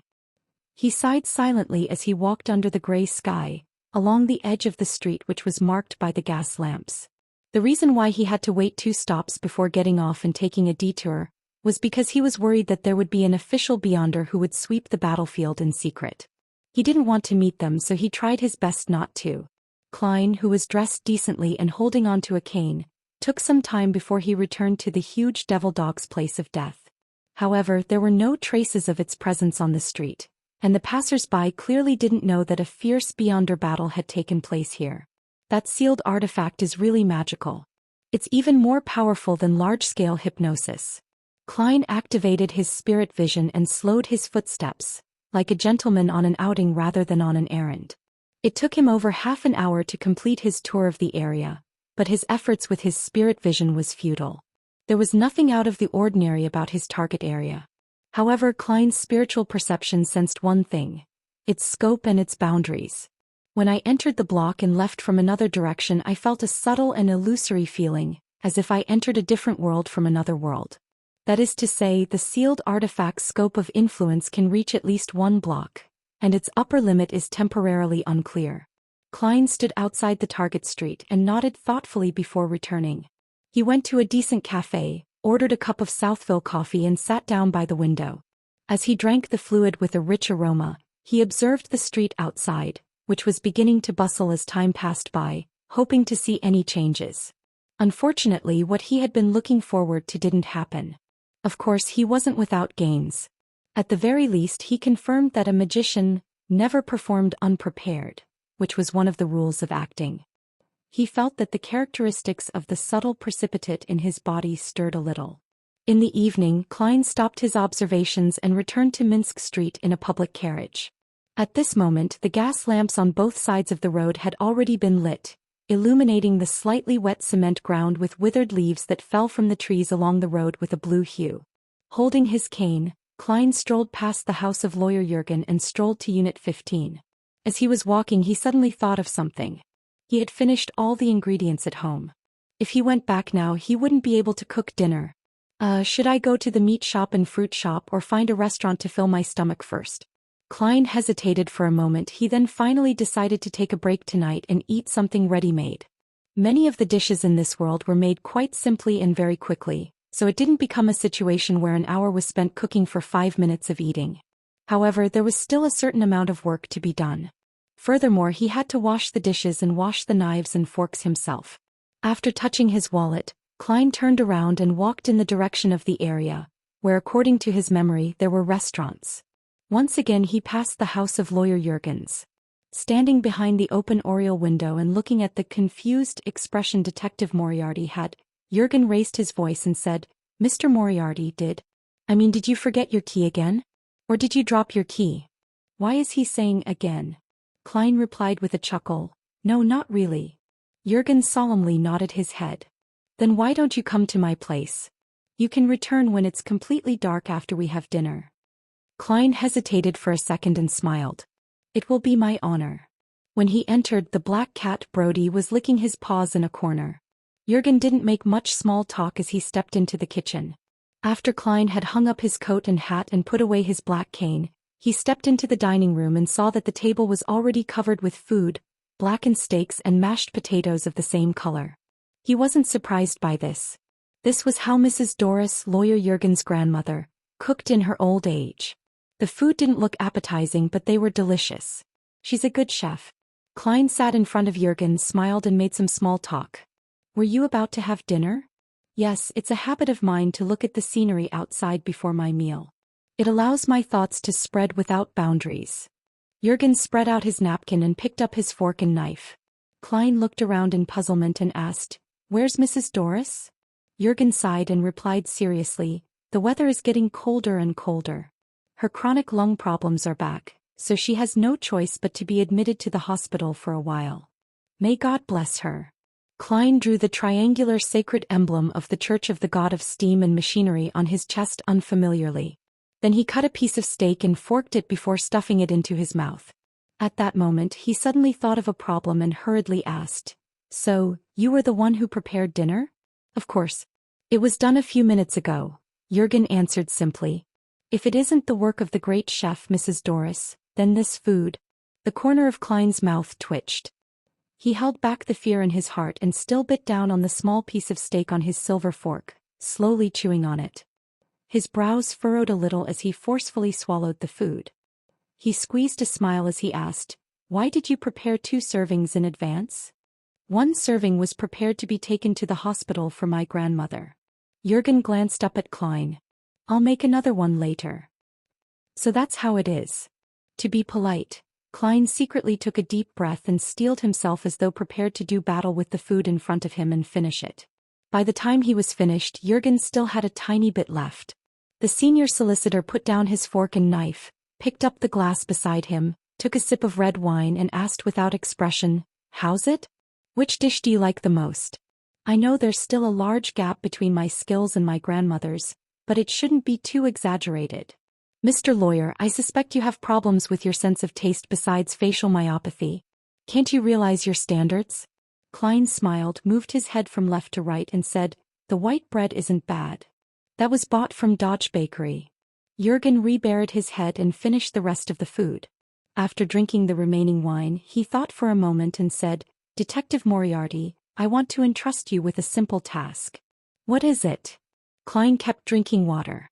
"The mashed potatoes were too salty. My grandma's been in the hospital lately. I might not be able to return because of my cases. This will lead to Brody being hungry." Jurgen glanced at the black cat. "I want you to feed Brody when I'm not back, clean up his litter box and play with him for a while. He loves to be scratched under the chin. Yes, every night at 10 if there's no light in the house and it's dark, you can come in too solely every time until my grandmother comes home." Klein saw the solemn and prim look on Jurgen's face. He smiled and said, "It's a simple task. The reward is quite generous. I have no reason to reject it." As he spoke, he turned to look at Brody the black cat and smiled at it. Brody slowly turned his body and faced Klein with his back. Klein's smile couldn't help but freeze on his face. After drinking his fill, Klein excused himself from Jurgen's place. He strolled back to his rented house in the completely dark streets. By this time, the people who had finished their work had already returned home and were enjoying their dinner. There were very few pedestrians on the streets and not many carriages. It was very quiet. Walking under the light of the gas lamp, Klein, who had no urgent desire to return, slowed down. So did the black shadow at his feet. When he passed by the Sammers, he saw through the oriel window that the interior was brightly lit. People were moving back and forth and sounds of chatter and laughing could be heard. As for next door, 15 Minsk Street, it was dark and silent. With a sigh, Klein quickened his pace, took out his key and opened the door. Before he went in, he checked the mailbox out of habit and found another letter lying inside. Who sent it? Klein took out the letter and glanced at it under the light of the street lamp. No stamps. It looks like Isengard Stanton's handwriting. He nodded slightly, went inside, closed the door, switched on the light and opened the letter. The great Detective Isengard said in the letter, "I'm very pleased to inform you that the murderer has been found and killed on the spot. The police think that our work is worth at least half the bounty. They should be disbursing it to me this week. When that happens, I will invite you and our other friends to come over and share this bounty." Isengard received the news so quickly? He sure has a close relationship with the Backland police. Oh, it's without a stamp. That means that he got someone to deliver it directly. The Lone Kingdom's postal system isn't that efficient. How could a letter sent in the afternoon arrive in the evening? Klein sighed, put down the letter and got ready to change into a new outfit before heading out. With the serial murders out of the way and the situation in Backland easing, he could try to do a couple things. For example, find Casper's at the Bravehearts bar and contact Merrick to see if the Beyonder who could control zombies and Miss Sharon had any books regarding mysticism. If my guess is right, they should be the defectors of the Rose School of Thought. They were previously in an official organization and they must know a lot of mysticism knowledge. And now, I have enough money to buy them. Klein touched his wallet and thought in anticipation. Backland Bridge area, Bravehearts bar. Klein pressed down the cap on his head, carefully protecting the wallet in the inside pocket of his grayish-blue worker's jacket. He walked around the customers who were surrounding the boxing ring and headed for the bar. On the way, he looked around and didn't see the black market arms dealer, Casper's Kalinin. He's either playing cards or playing billiards. Klein nodded to himself, sat down at the bar and said to the bartender, half and half. He had seen someone drink this type of alcoholic beverage the last time, and he felt that it likely suited his palate. At least it's better than pure malt beer. Klein thought to himself. The bartender raised his head and glanced at him. Which 2 alcohols do you want mixed? Different choices, different prices. The typical one will do. The last time he saw someone drink it, the person had used alcohol of the worst quality. The whole glass of half and half was only worth 2.5 pence. 4.5 pence. The bartender watched as Klein arranged the brass coins on the bar and then went back to mixing. He said in passing, "You here for Casper's?" "He's not here anymore. His business has been snatched." Huh. Klein didn't expect such an answer. Before the bartender could reply, a man with a protruded mouth next to him laughed and said, "Yes, we've chased Casper's away." How can a lame old man like him do such a business? If you have anything you need, feel free to come to us. Find our boss. A gang war? Klein subconsciously came up with this idea, wanting to reject the man's suggestion. However, he soon thought of another possibility. Could it be that the Rose School of Thought has deliberately sought out a gang to suppress Casper's so as to force Merrick and Miss Sharon to jump into a trap? Yes, it's quite possible. Casper's had been working here as a black market arms dealer for a long time. He's definitely not someone who can be chased away just like that. A while ago, because of the series of murders, the atmosphere in the whole of Backland was rather tense, and the Rose School of Thought or other hidden factions wouldn't dare to recklessly kill and use spirit mediumship on Merrick and Miss Sharon, even if they found them. This would result in a lot of bloodshed, and since they obviously only have a few suspects, and are unable to confirm anyone else having a way to contact Miss Sharon and Merrick for the time being, Klein swallowed the words he was about to say and asked instead, "Can I first get a quote before deciding whether to purchase?" He planned to observe the faction made up of ordinary people who had taken over Bravehearts bar's black market. If he discovered any problems, then he could use them as a favor to give to Casper's, Sharon and Merrick. In any case, Klein didn't want any conflict. He only planned on observing via normal processes, so there was no risk. Yes, the only requirement is... The man made a zipping motion with his hand in front of his protruding mouth. "No problem." As soon as Klein answered, he saw the half and half in front of him, and the copper coins had been taken away by the bartender. Without any intention of wasting it, he tipped his head and drank it. His brows gradually furrowed. "It's not what I thought it would be. The taste of the spirit is too heavy, the grape flavors are too mild." Klein put down his glass and followed the man to the third billiard room where Casper's used to stay in. When he was about to reach the door, he suddenly thought of something. "As someone who doesn't know much, even I can guess that this is a trap. I wonder if Miss Sharon and Merrick, who have been hunted for so long, know about it? They definitely wouldn't appear. However, Casper's knows more than one Beyonder. He has connections with several different circles of Beyonders, and he might be able to get other helpers. That would complicate things." At that moment, the man with the protruding mouth stopped at the doorway of the billiard room, and the distracted Klein almost bumped into him. He pointed inside and said, "Don't talk nonsense later. Our boss doesn't have a good temper. Everyone in the Backland Bridge area and East Borough knows this." "All right." Klein nodded. Satisfied, the man with the protruding mouth turned and pushed open the billiard room's door. As the door opened, Klein saw a figure hanging in the air, gently swaying. It was a burly man with a full beard. There was a rope tied around his neck, a rope that was tied in a dead knot. His feet were off the ground, the tip of his tongue was protruding out and his face was purple. He wore a contorted expression. "Boss?" the man with the protruding mouth cried out in disbelief. As soon as the tension in Backlund's atmosphere disappears, someone takes action.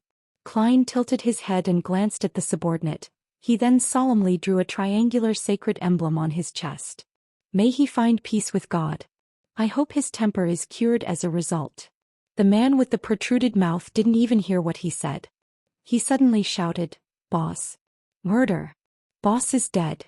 Klein took 2 steps back as a result of the loud and shrill voice, and he also activated his spirit vision to take a look inside the room. There was nothing special other than the scattered billiard balls all over the place. Did a Beyonder from Casper's do it? What would the faction who planted the trap do?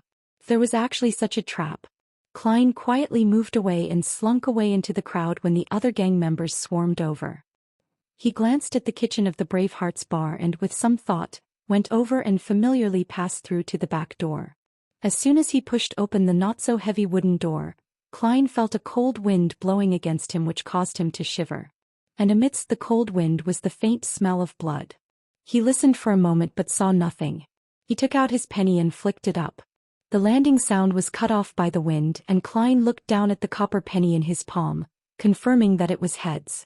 Putting the coin away, he carefully walked forward, heading in the direction that his spiritual perception told him to. He walked to a dark corner where there wasn't any illumination from the street lamps.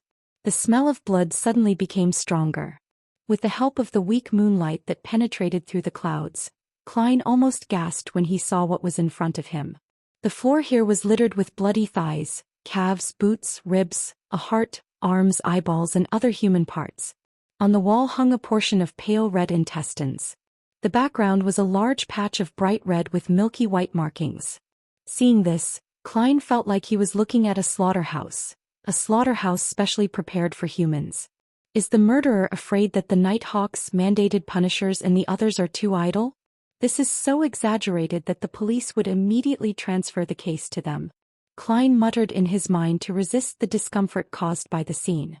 He walked around the blood and approached the opposite wall. To his surprise, there were quite a few deep scratches. It was like a thick and sharp claw that forcefully scratched out a mark. The claw is similar to the one the devil dog had after its transformation. Could it be that there's another one? Could it not be dead yet?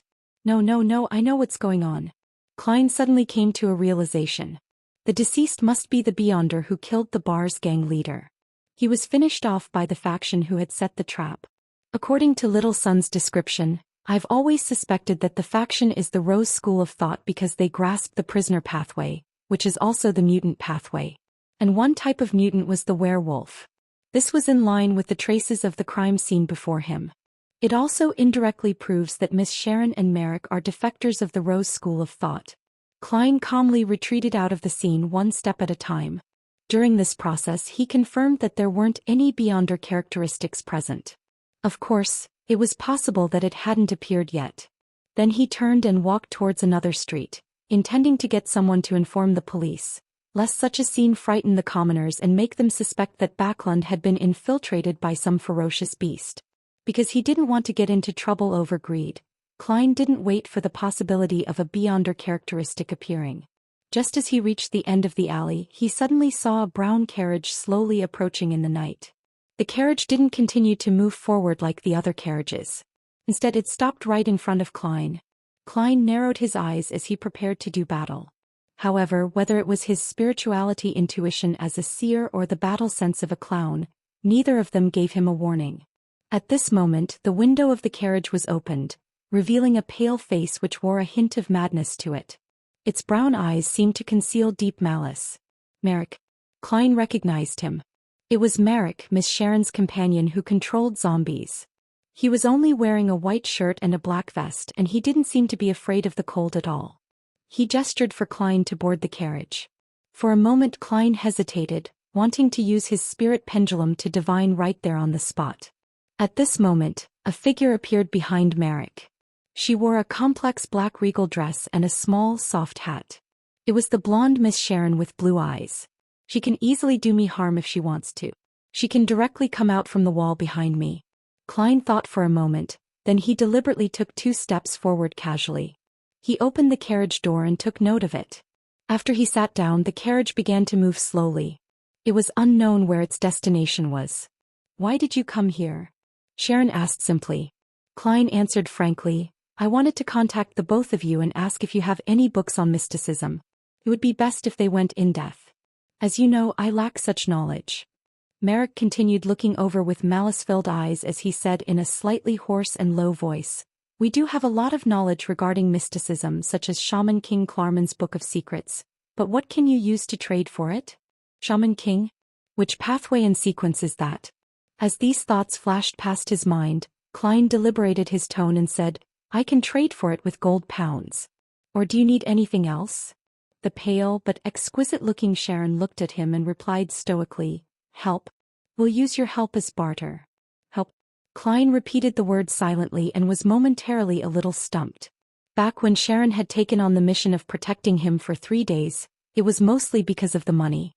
For a Sequence 5 expert to be willing to take on such a mission was, in itself, a low probability. It could be chanced upon, but it wasn't something that could be forced. Furthermore, back then Klein was desperately trying to save himself and was so frantic that he wasn't willing to give up any sliver of hope. As such, he still felt very grateful for being able to receive the help of such a powerful beyonder, even if it was because of the money. However, that was all. He wouldn't recklessly interfere in an unknown, dangerous situation in complete disregard of his own strength and circumstances for the sake of the other party. Klein's original plan was that the mysticism knowledge from Little Sun could basically be verified as belonging to the pre-cataclysm era. At that time, the ancient gods who wielded power and the current 7 gods and evil gods didn't seem to have any overlap with each other, so it was possible that the 2 mysticism systems were definitely hugely different. So, even if he knew the details, he didn't dare to carelessly try it out. He had to receive indirect verification in order to know which ones could still be used and which ones didn't have any effect. It was just like the sacrificial ritual from before. Klein had already figured out the procedure from the sun, but he waited for Mr. Azek's reply before he dared to conduct the experiment. It was to prevent anything unexpected from happening. As for the hanged man, he was at the rank of bishop or captain of the Church of the Lord of Storms, so he definitely possessed quite a bit of mysticism knowledge as well. However, the problem was that this was too orthodox and too involved with the Lord of Storm's domain, thereby making it not necessarily suitable for Klein to use. Not all rituals could be performed by asking oneself for help, and he had to consider the spirituality burden he had to bear by praying to himself. With these factors in mind, Klein turned his attention to the former members of a secret organization, Sharon and Merrick. The knowledge they possessed was more suitable for wild beyonders to use as a reference. There were also quite a few unorthodox and strange ones that were effective. Of course, this wasn't to say that he would give up on exchanging information with the Sun and the Hanged Man. By having knowledge from ancient times, orthodox knowledge and secret and unorthodox knowledge, it would result in him being more all-round, giving him a deeper understanding of mysticism. And that was exactly what Klein wanted. He had never forgotten that his ultimate goal was to return to Earth, so the more mysticism knowledge he had, the better. The more comprehensive, the better. The deeper the knowledge was, the better it was. Of course, the premise of pursuing this goal is to get rid of Insangwil and avenge myself and the captain. Klein looked at Sharon and Merrick and said with the corners of his mouth curled up, "I need to know what kind of help you need from me before I can consider agreeing.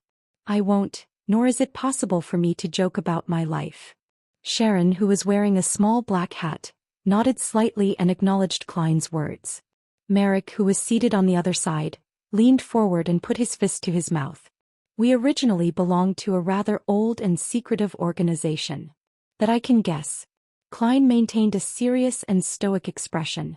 That organization took shape at the beginning of the 5th epoch, after the storms of the Berserk Sea cut off the northern and southern continents, forming the southern continent's Highlands Kingdom and Paz Kingdom.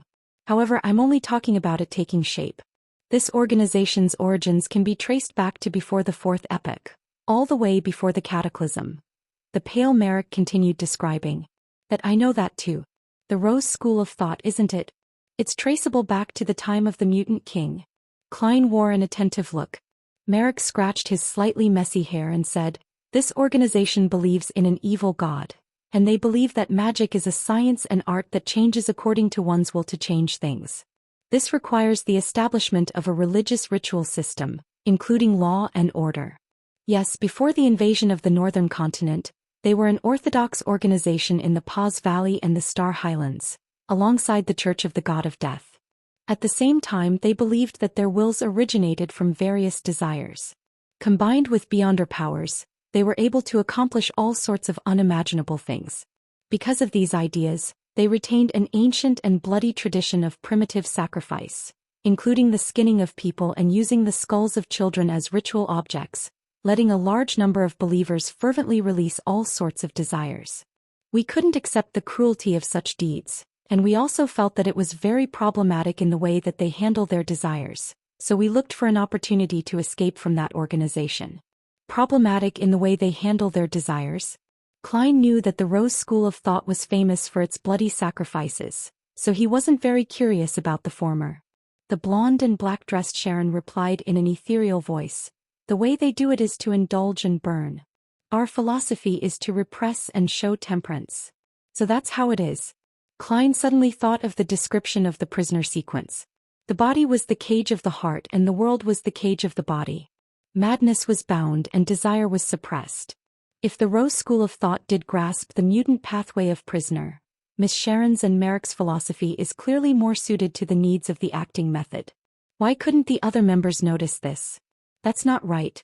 He frowned slightly. Seeing his reaction, Merrick thought he didn't understand and explained in a slightly hoarse voice. They were influenced by that evil god, and they believed that indulging in their desires would help to strengthen their own willpower. When many people let their hair loose, they would also affect each other, adding to their fanaticism, allowing their condition to reach its peak. Our views are the exact opposite. We believe that desire must always be suppressed in one's heart, just like the flames and magma underground. Only at a crucial moment can it be unleashed, producing terrifying power.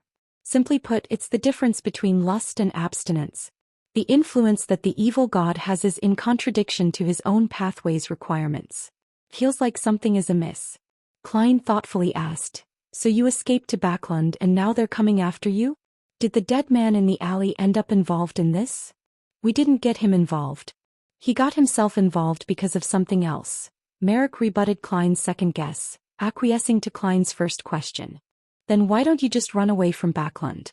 There are quite a few big cities along the border of the Lone Kingdom and Desi Bay.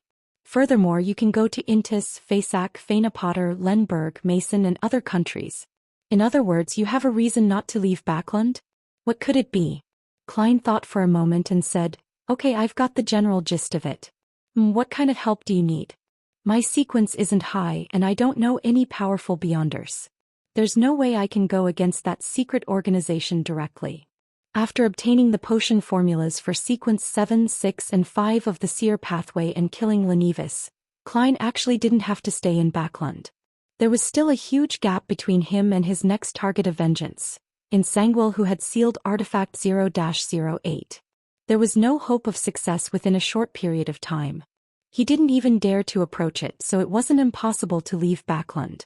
At the very most, he would feel the pinch for wasting the rental fee that he had paid up front. The reason why Klein was still staying in this large city was because there were a lot of Beyonders here.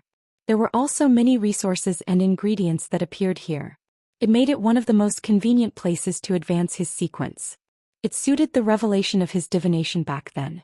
When I become a faceless and am almost done digesting it, I'll have to head out to sea and look for a mermaid. This thought suddenly flashed through Klein's mind. Sharon replied calmly, "Be our support.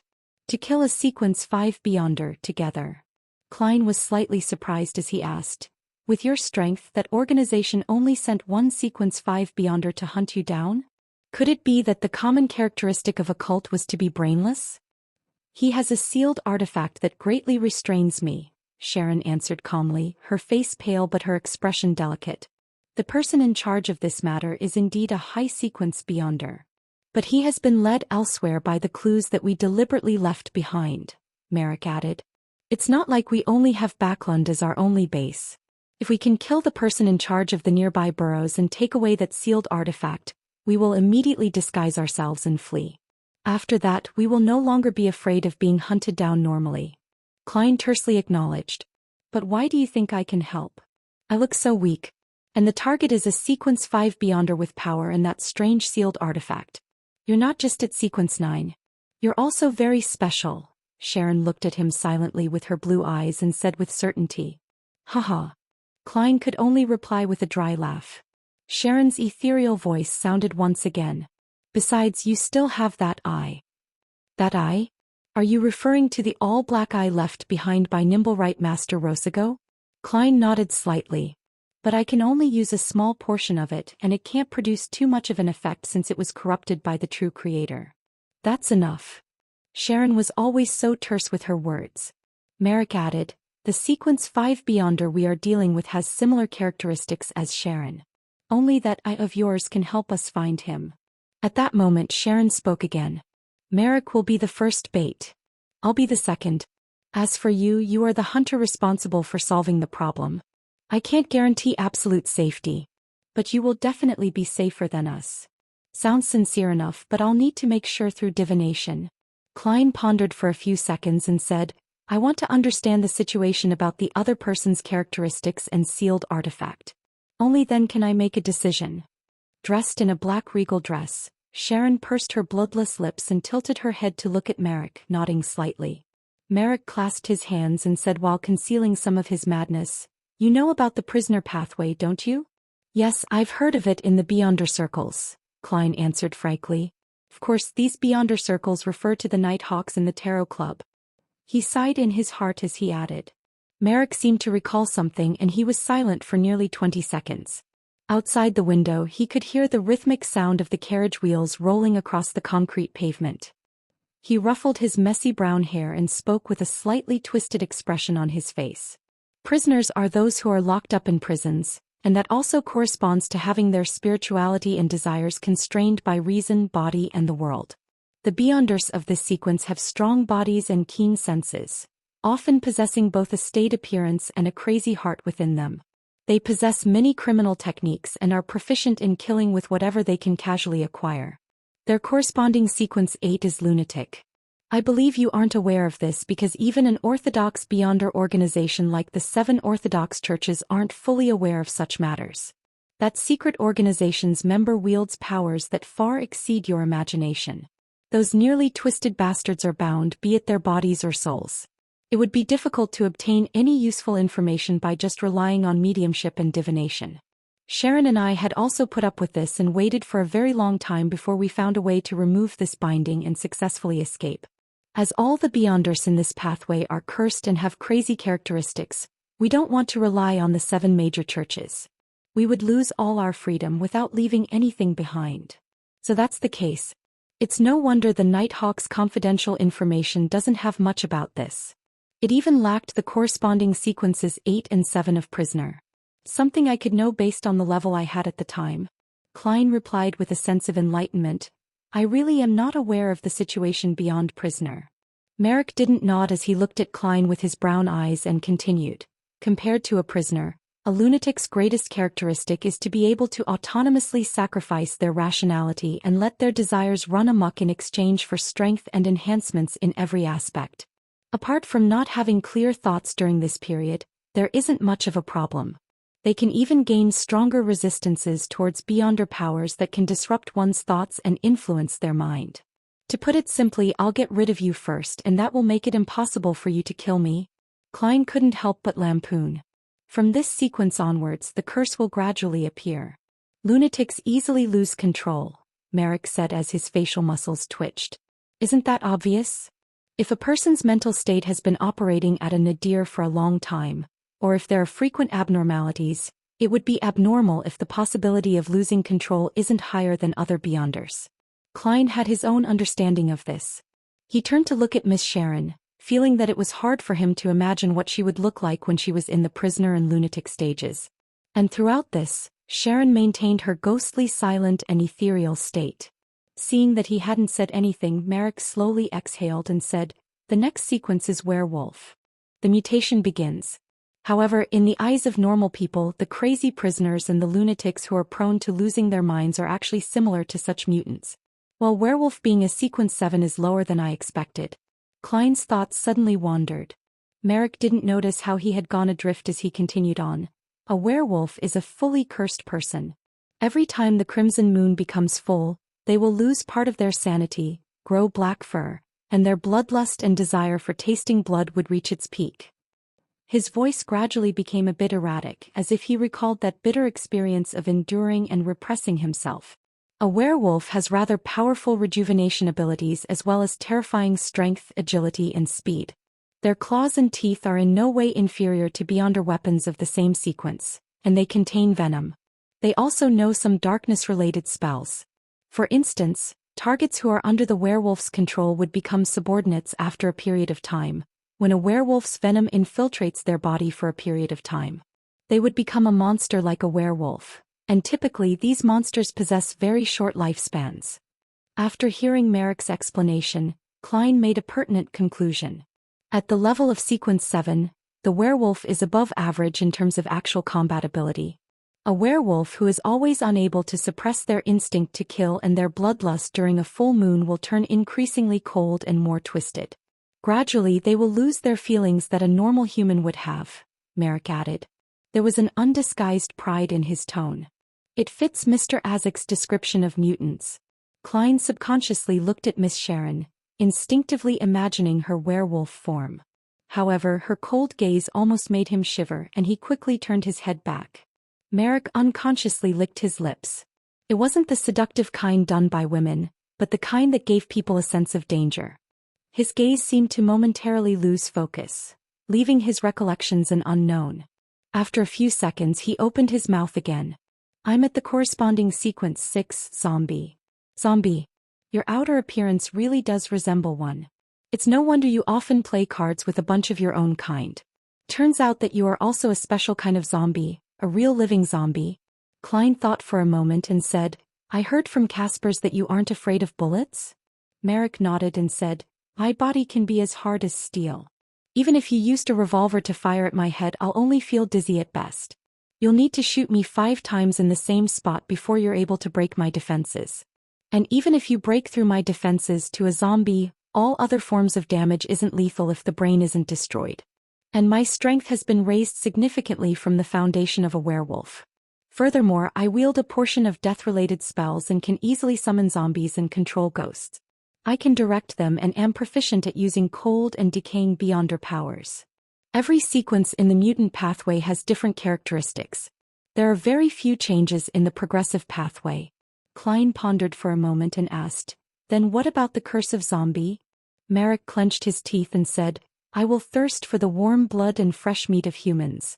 During the full moon, this state will be particularly serious. The only thing to be gratified about is that a zombie's curse replaces the werewolf's and lunatic's curse. They do not exist together and it's the same later on. Every time the crimson moon is full, I will be in great pain.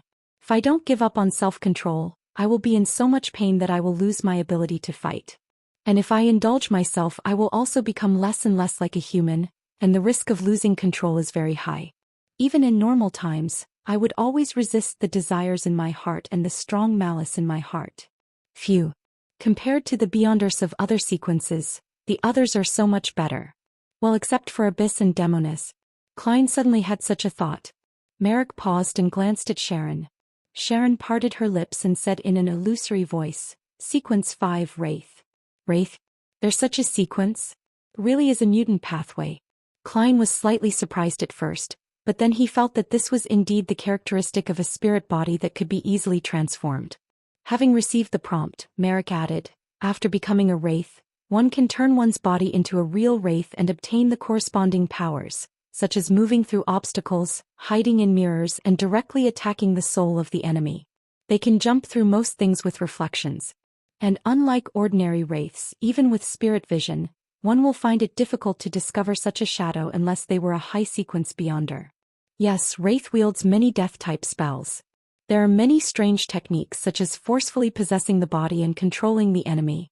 Her curse is that on the night of a full moon she either consumes a certain number of human souls, or she becomes extremely weak. Choosing the former is equivalent to being on the brink of losing control at any moment. Without waiting for Klein to speak, the similarly pale Sharon suddenly said, Our target is also a wraith. The beyonder powers of zombie, werewolf, lunatic, and prisoner won't be lost as a result of advancement, Merrick emphasized. Sounds like my nemesis. I'm precisely afraid of the type who are impervious to revolver bullets and do not suffer immense damage when burned by ordinary flames. Simply put, I'm afraid of ghosts. Klein felt his heart thump a little. After pondering for a few seconds, he asked, "What is the effect of the sealed artifact? Why would they restrain you? It actually made you willing to tell me your weaknesses and your curses." Klein had some general guesses. Merrick's expression was somewhat gloomy as he replied, "That cursed artifact that needs to be sealed is called Scarlet Lunar Corona. Up to a certain range it can create effects similar to a full moon. For those who are already cold and warped, it would aid them with explosive strength, but we will become weak and lose our ability to fight. If I give up on myself, then I'd rather choose death." Merrick growled hoarsely. "I didn't expect a perverted and cowardly fellow like you to be a persistent person. To be able to last until the zombie sequence is indeed extraordinary." Klein didn't interrupt him and listened to the next part of the story. The person who wears the Scarlet Lunar Corona is immune to the effects of the full moon, and they will gain terrifying speed and unimaginable rejuvenation abilities, as well as a number of relatively powerful darkness-related spells. However, it will make the wearer's blood gradually turn cold. They will freeze up bit by bit, and if they do not stop in time or drink the blood of a living person, they will ultimately die as their blood freezes up completely. Merrick seemed to greatly fear the Scarlet Lunar Crow. After he was done, Sharon looked over at Klein with her calm blue eyes. "Together with Steve are zombie Jason and werewolf Tyre. But as long as Steve is finished off, the others wouldn't be a problem." Merrick added, "If we succeed, the beyonder characteristic left behind by Steve will be mine. The Scarlet Lunar Corona will belong to Sharon. The remaining spoils of war and the Book of Secrets will be your payment." Very generous conditions. Klein almost couldn't believe his ears. Although the most valuable items are the Sequence 5 Beyonder characteristic and the powerful sealed artifact with special powers, the rest aren't too bad either. It's impossible for a Sequence 5 powerhouse to only have sealed artifacts provided by the organization, and if any one of the Sequence 6 zombie and Sequence 7 werewolf is retained, it will be a bountiful harvest. Klein leaned back and pretended to think to suppress the sudden greed in his heart. "Your conditions are indeed satisfying," he replied and immediately returned with a question. "Who is Shaman King Klarman? What kind of information is recorded in his Book of Secrets?" Merrick rubbed his temples and said, "The Shaman King can both refer to a high-sequence job and also represent an outstanding person who controls powers in the domains of darkness, the moon and the strange, one who surpasses his peers. Klarman is the latter and also the former. He was active in the southern continent during the early part of the Fifth Epoch, and then he completely disappeared. Maybe he was hunted down by the Church of Death or our secret organization, or maybe he died of old age in some unknown place.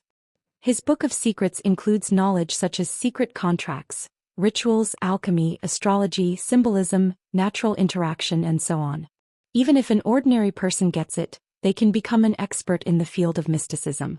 They can even rely on their own natural spirituality to accomplish a small number of beyonder matters without taking any potions. Well, the price is that they will slowly become mentally ill. This is the aftermath of one's spirituality being unable to bear the burden. Sounds good. Just what I need. However, this mission is not only difficult in itself, but there's also a certain amount of subsequent trouble. I'm dealing with a secret organization with a history of over 1,000 years. Klein was silent for a few seconds, but he still chose to follow his heart. "I wish to have some time to think it over. This is a very serious and dangerous matter. I can't be impulsive. I will give you my answer tomorrow morning at 9 o'clock. Come to my house. You know the address." He looked at Sharon while finishing the sentence. He suddenly felt nervous when he finished it. They had revealed so much important secret information, even problems that plagued them. If he didn't agree on the spot, would he be silenced? Or would they follow me until I make up my mind? Then how can I go above the gray fog to make the divination? Sharon, who was wearing a black regal dress, looked at Klein quietly. There was no anger, doubt, or emotion in her blue eyes. She suddenly pulled out a folded piece of paper from a concealed pocket and unfolded it into a rectangle. The paper was orange-yellow with many symbols, including those representing the sun. These symbols and labels drew out an empty zone, one which gave off a very warm and stable feeling. As soon as he saw the piece of paper, Klein remembered what it was and relieved his uptight heart. This was also from Numblewright Master Rosigo. This was the notary certificate. Back when they were distributing the spoils of war, Sharon had taken this mystical item. The pale, delicate Sharon handed the notary certificate to Klein and said in a refined voice, "Press your hand here. Promise not to divulge what you just heard." Phew. Klein exhaled and nodded seriously. "All right." According to the prompt, he took the notary certificate and pressed his palm against the blank area.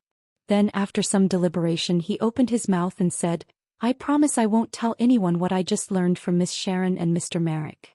As he said each word, the symbols and magical labels around the notary certificate lit up, one by one, giving off a warm and bright glow. When it was all over, the light turned into a seal-like image that pressed down on Klein's palm and even passed through it, covering the blank zone. A warm current passed through him, and Klein felt a subtle but invisible connection between himself and the notary certificate. Back then, the ability mimicked by old Mr. Eye of Wisdom really does belong to a notary. He suddenly thought of something from before. "I'm done." Klein returned the notary certificate. Sharon calmly nodded her head and didn't say anything else. Her indifferent figure quickly disappeared from the carriage. Merrick, still suppressing the malice in his eyes, tapped the carriage's wall with his finger. The carriage slowly stopped and the door of the carriage opened. "They're using zombies to drive the carriage and shadows to act as attendants. It really is Merrick's style." After activating his spirit vision, Klein took off his cap in enlightenment, pressed it to his chest, bowed slightly and got off the carriage. It was a quiet street, one where several of the street lamps were broken, but no one had fixed them. Klein first went to his one-room apartment in East Borough before returning to 15 Minsk Street and pretended to make 2 divinations in the living room. The first time was whether or not he should accept this commission. The second time was whether or not it was dangerous and how dangerous it was. As for the answer to the divination, he didn't pay close attention to it, because wraiths of the mutant pathway could transform into spirit bodies, allowing them to directly interact with the spirit world to obtain information. In other words, they naturally possessed the power of divination and anti-divination. So regardless of whether it was Sharon or the target Steve, the revelation that Klein received was either wrong or deviated. After he finished his divination, he read the newspapers and books as he usually did. He practiced his Beyonder powers in the activity room, then he washed up and went to sleep. There was nothing abnormal about it. At 4:10 in the morning, Klein suddenly woke up and jumped out of bed.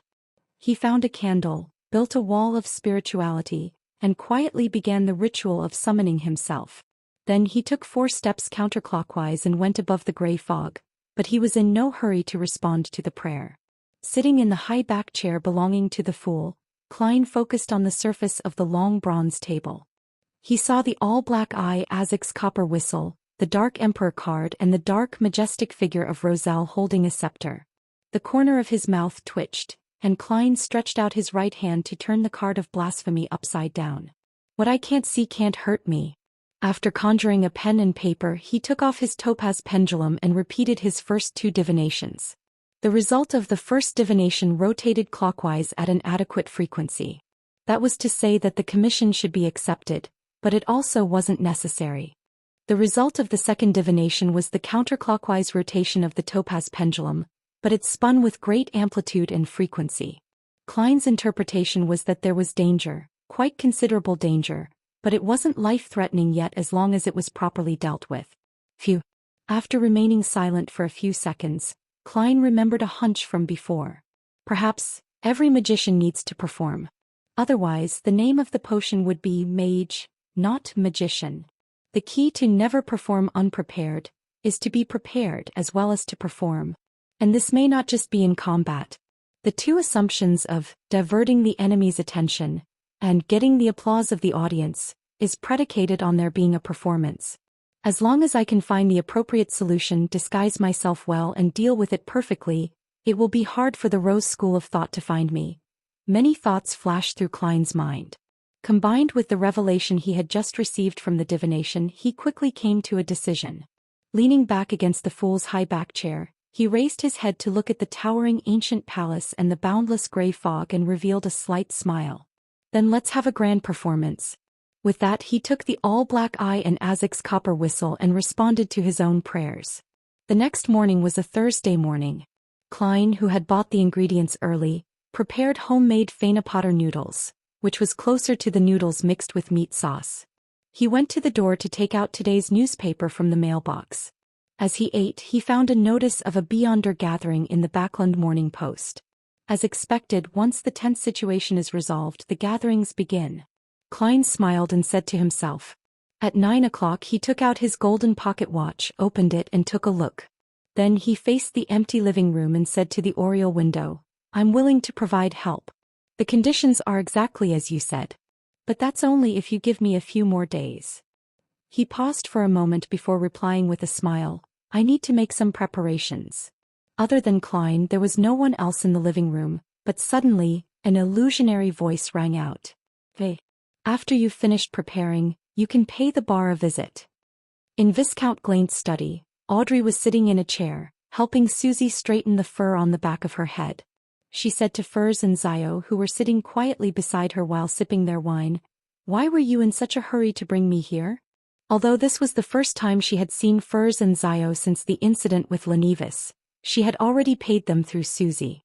Well, after joining us at the Tarot Club, Furs seems to remain unchanged. She's still languid and fond of being snide with Zio, but there are some things about her that are completely different. She used to be dispirited, depressed, and she seemed to hold little hope for the future, but now that aspect has completely disappeared. Audrey, the telepathist, smiled faintly and observed the state of Miss Magician with a calm heart.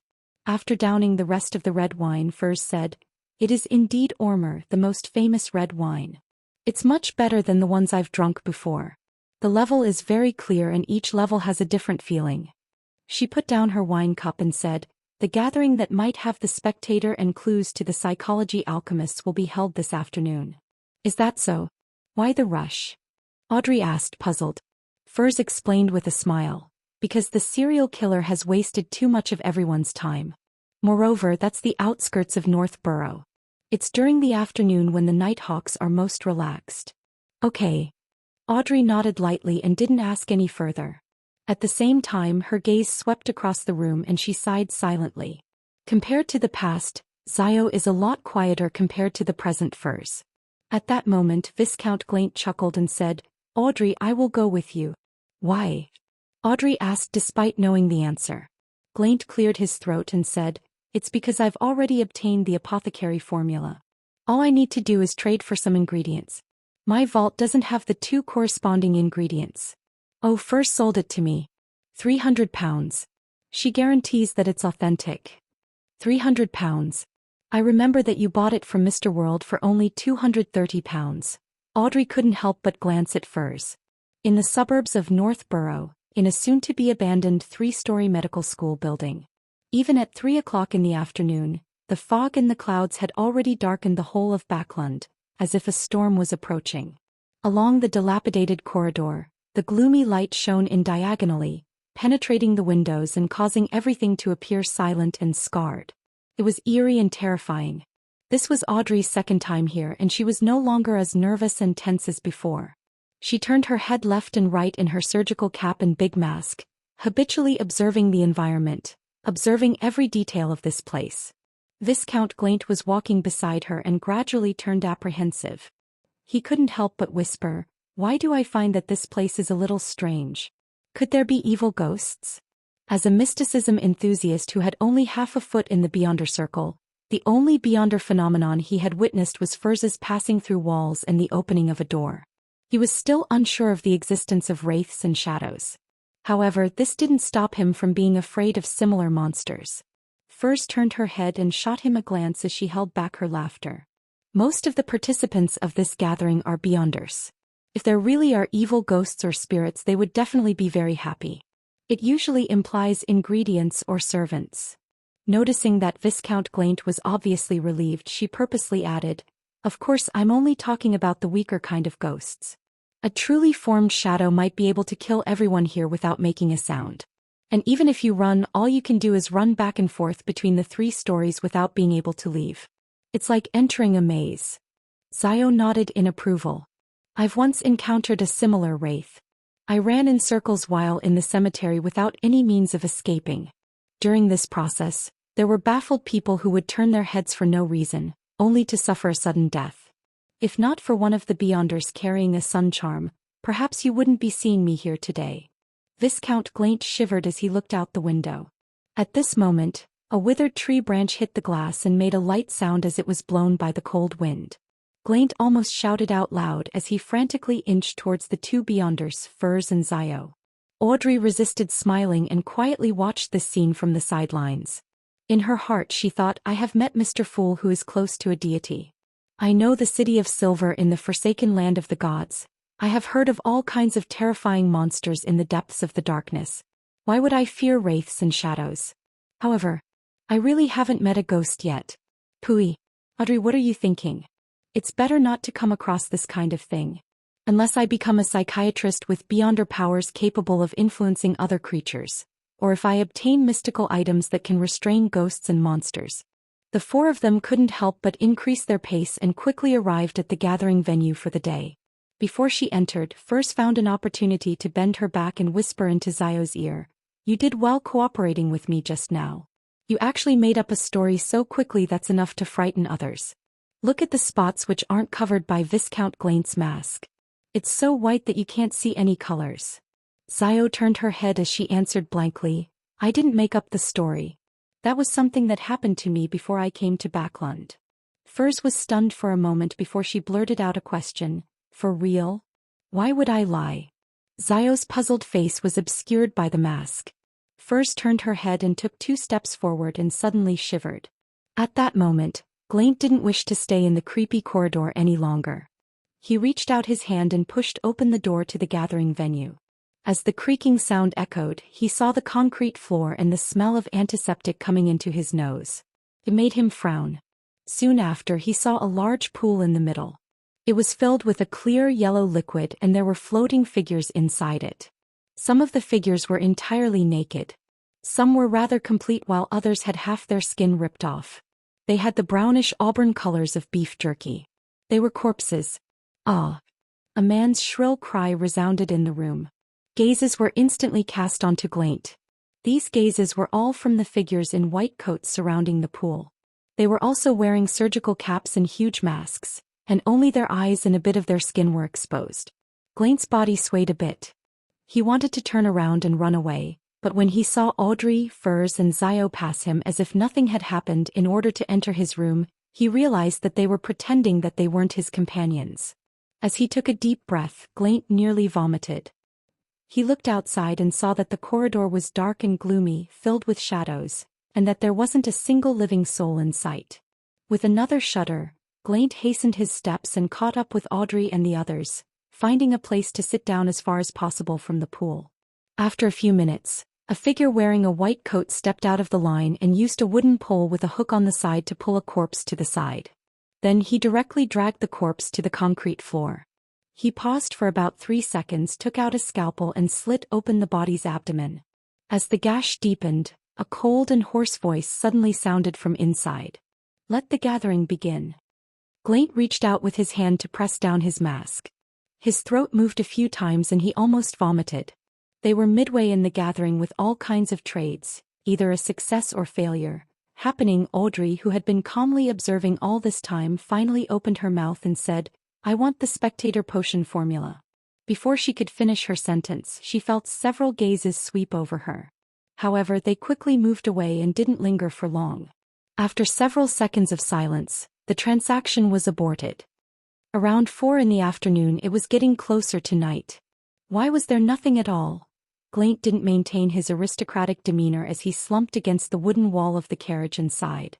This Beyonder gathering had left a deep impression on him, making him feel as if he had taken a huge risk. But even so, he was still unable to buy the horn of an adult flying unicorn and the venom crystal of a royal jellyfish. Furs secretly pursed his lips and said, That's normal.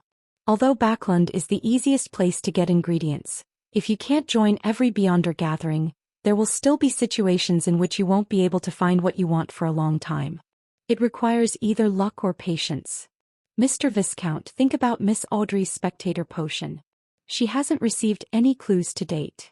Sometimes you can encounter the ingredients but you would lack the money to buy them. Zio, who was sitting to the side, thought in exasperation.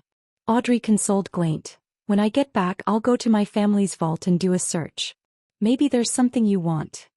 She had brought the rainbow salamander's pituitary gland with her today, but she hadn't encountered the spinal fluid of a Farsman rabbit. Therefore she had only exchanged it for £320 in cash. It was to prepare for Susie's advancement. Glaint nodded, and just as he was about to open his mouth he saw Zio sitting up straight. She frowned and said, "It seems like someone is following us." "I trust your intuition. What do we do now?" Furs asked, looking around. "Following us? Why follow us? All we did was sell one Beyonder item and obtain a few £100 in cash. Even if someone wanted to rob us we shouldn't be the top targets. Although Glaint acted like a rookie, we didn't. In addition, the gathering's organizer had done a lot of things to ensure the safety of the members and to prevent anyone from being followed. Unless the person who sent the tracker is the organizer. Last time everything seemed normal. What's the difference between the two occasions?" Audrey's mind raced when she suddenly came up with an idea. Perhaps it was my request to purchase the spectator formula that attracted the attention of the psychology alchemists. It's impossible for them to randomly sell the spectator formula, so what would inevitably follow is recruitment into the organization. And recruitment isn't a simple matter. One has to be wary of any quasi-nighthawks or quasi-mandated punishers, or spies sent by other hidden factions. If they don't observe the target and conduct an investigation, the organization would quickly be destroyed. After pondering for a few seconds, Audrey said to Furs and the others, "Prepare to be attacked. Pretend as though you didn't notice the tracker. If we can successfully return to Empress Borough, don't worry about exposing the identities of Glaint and me. Both of you have to leave in secret." Her green eyes swept over Glaint and she added with a smile, "A lot of people know that we are mysticism enthusiasts, so it's normal for us to find an opportunity to participate in a Beyonder gathering. Even if the tracker is an official Beyonder, they won't suspect anything. We are just regular people, so all they will do is warn us through other channels. But I'm already at sequence 8. In order to come into contact with the psychology alchemists, I have to take a little risk. It's likely the official Beyonders won't target me for seeking to purchase a formula. They shouldn't be able to bypass the gathering organizer and track us down. I want to believe in my own judgment." Audrey cheered herself on. "Okay," Viscount Glaint mumbled as he agreed. The horse carriage continued on as usual, going in circles a few times. In the end, Audrey and the others changed to another carriage as they had planned.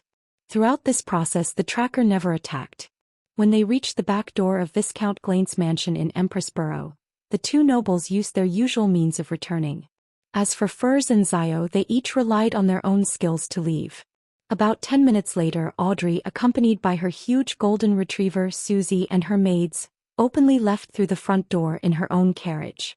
As she listened to the sound of rolling wheels, she was unable to confirm if there were still people following her. She could only let her thoughts wander.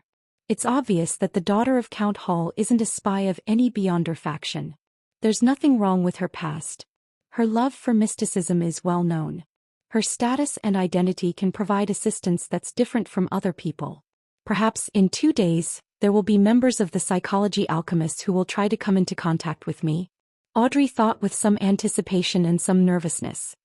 Although he said he was making preparations, Klein spent 2 days at the Quelag Club as if nothing had happened.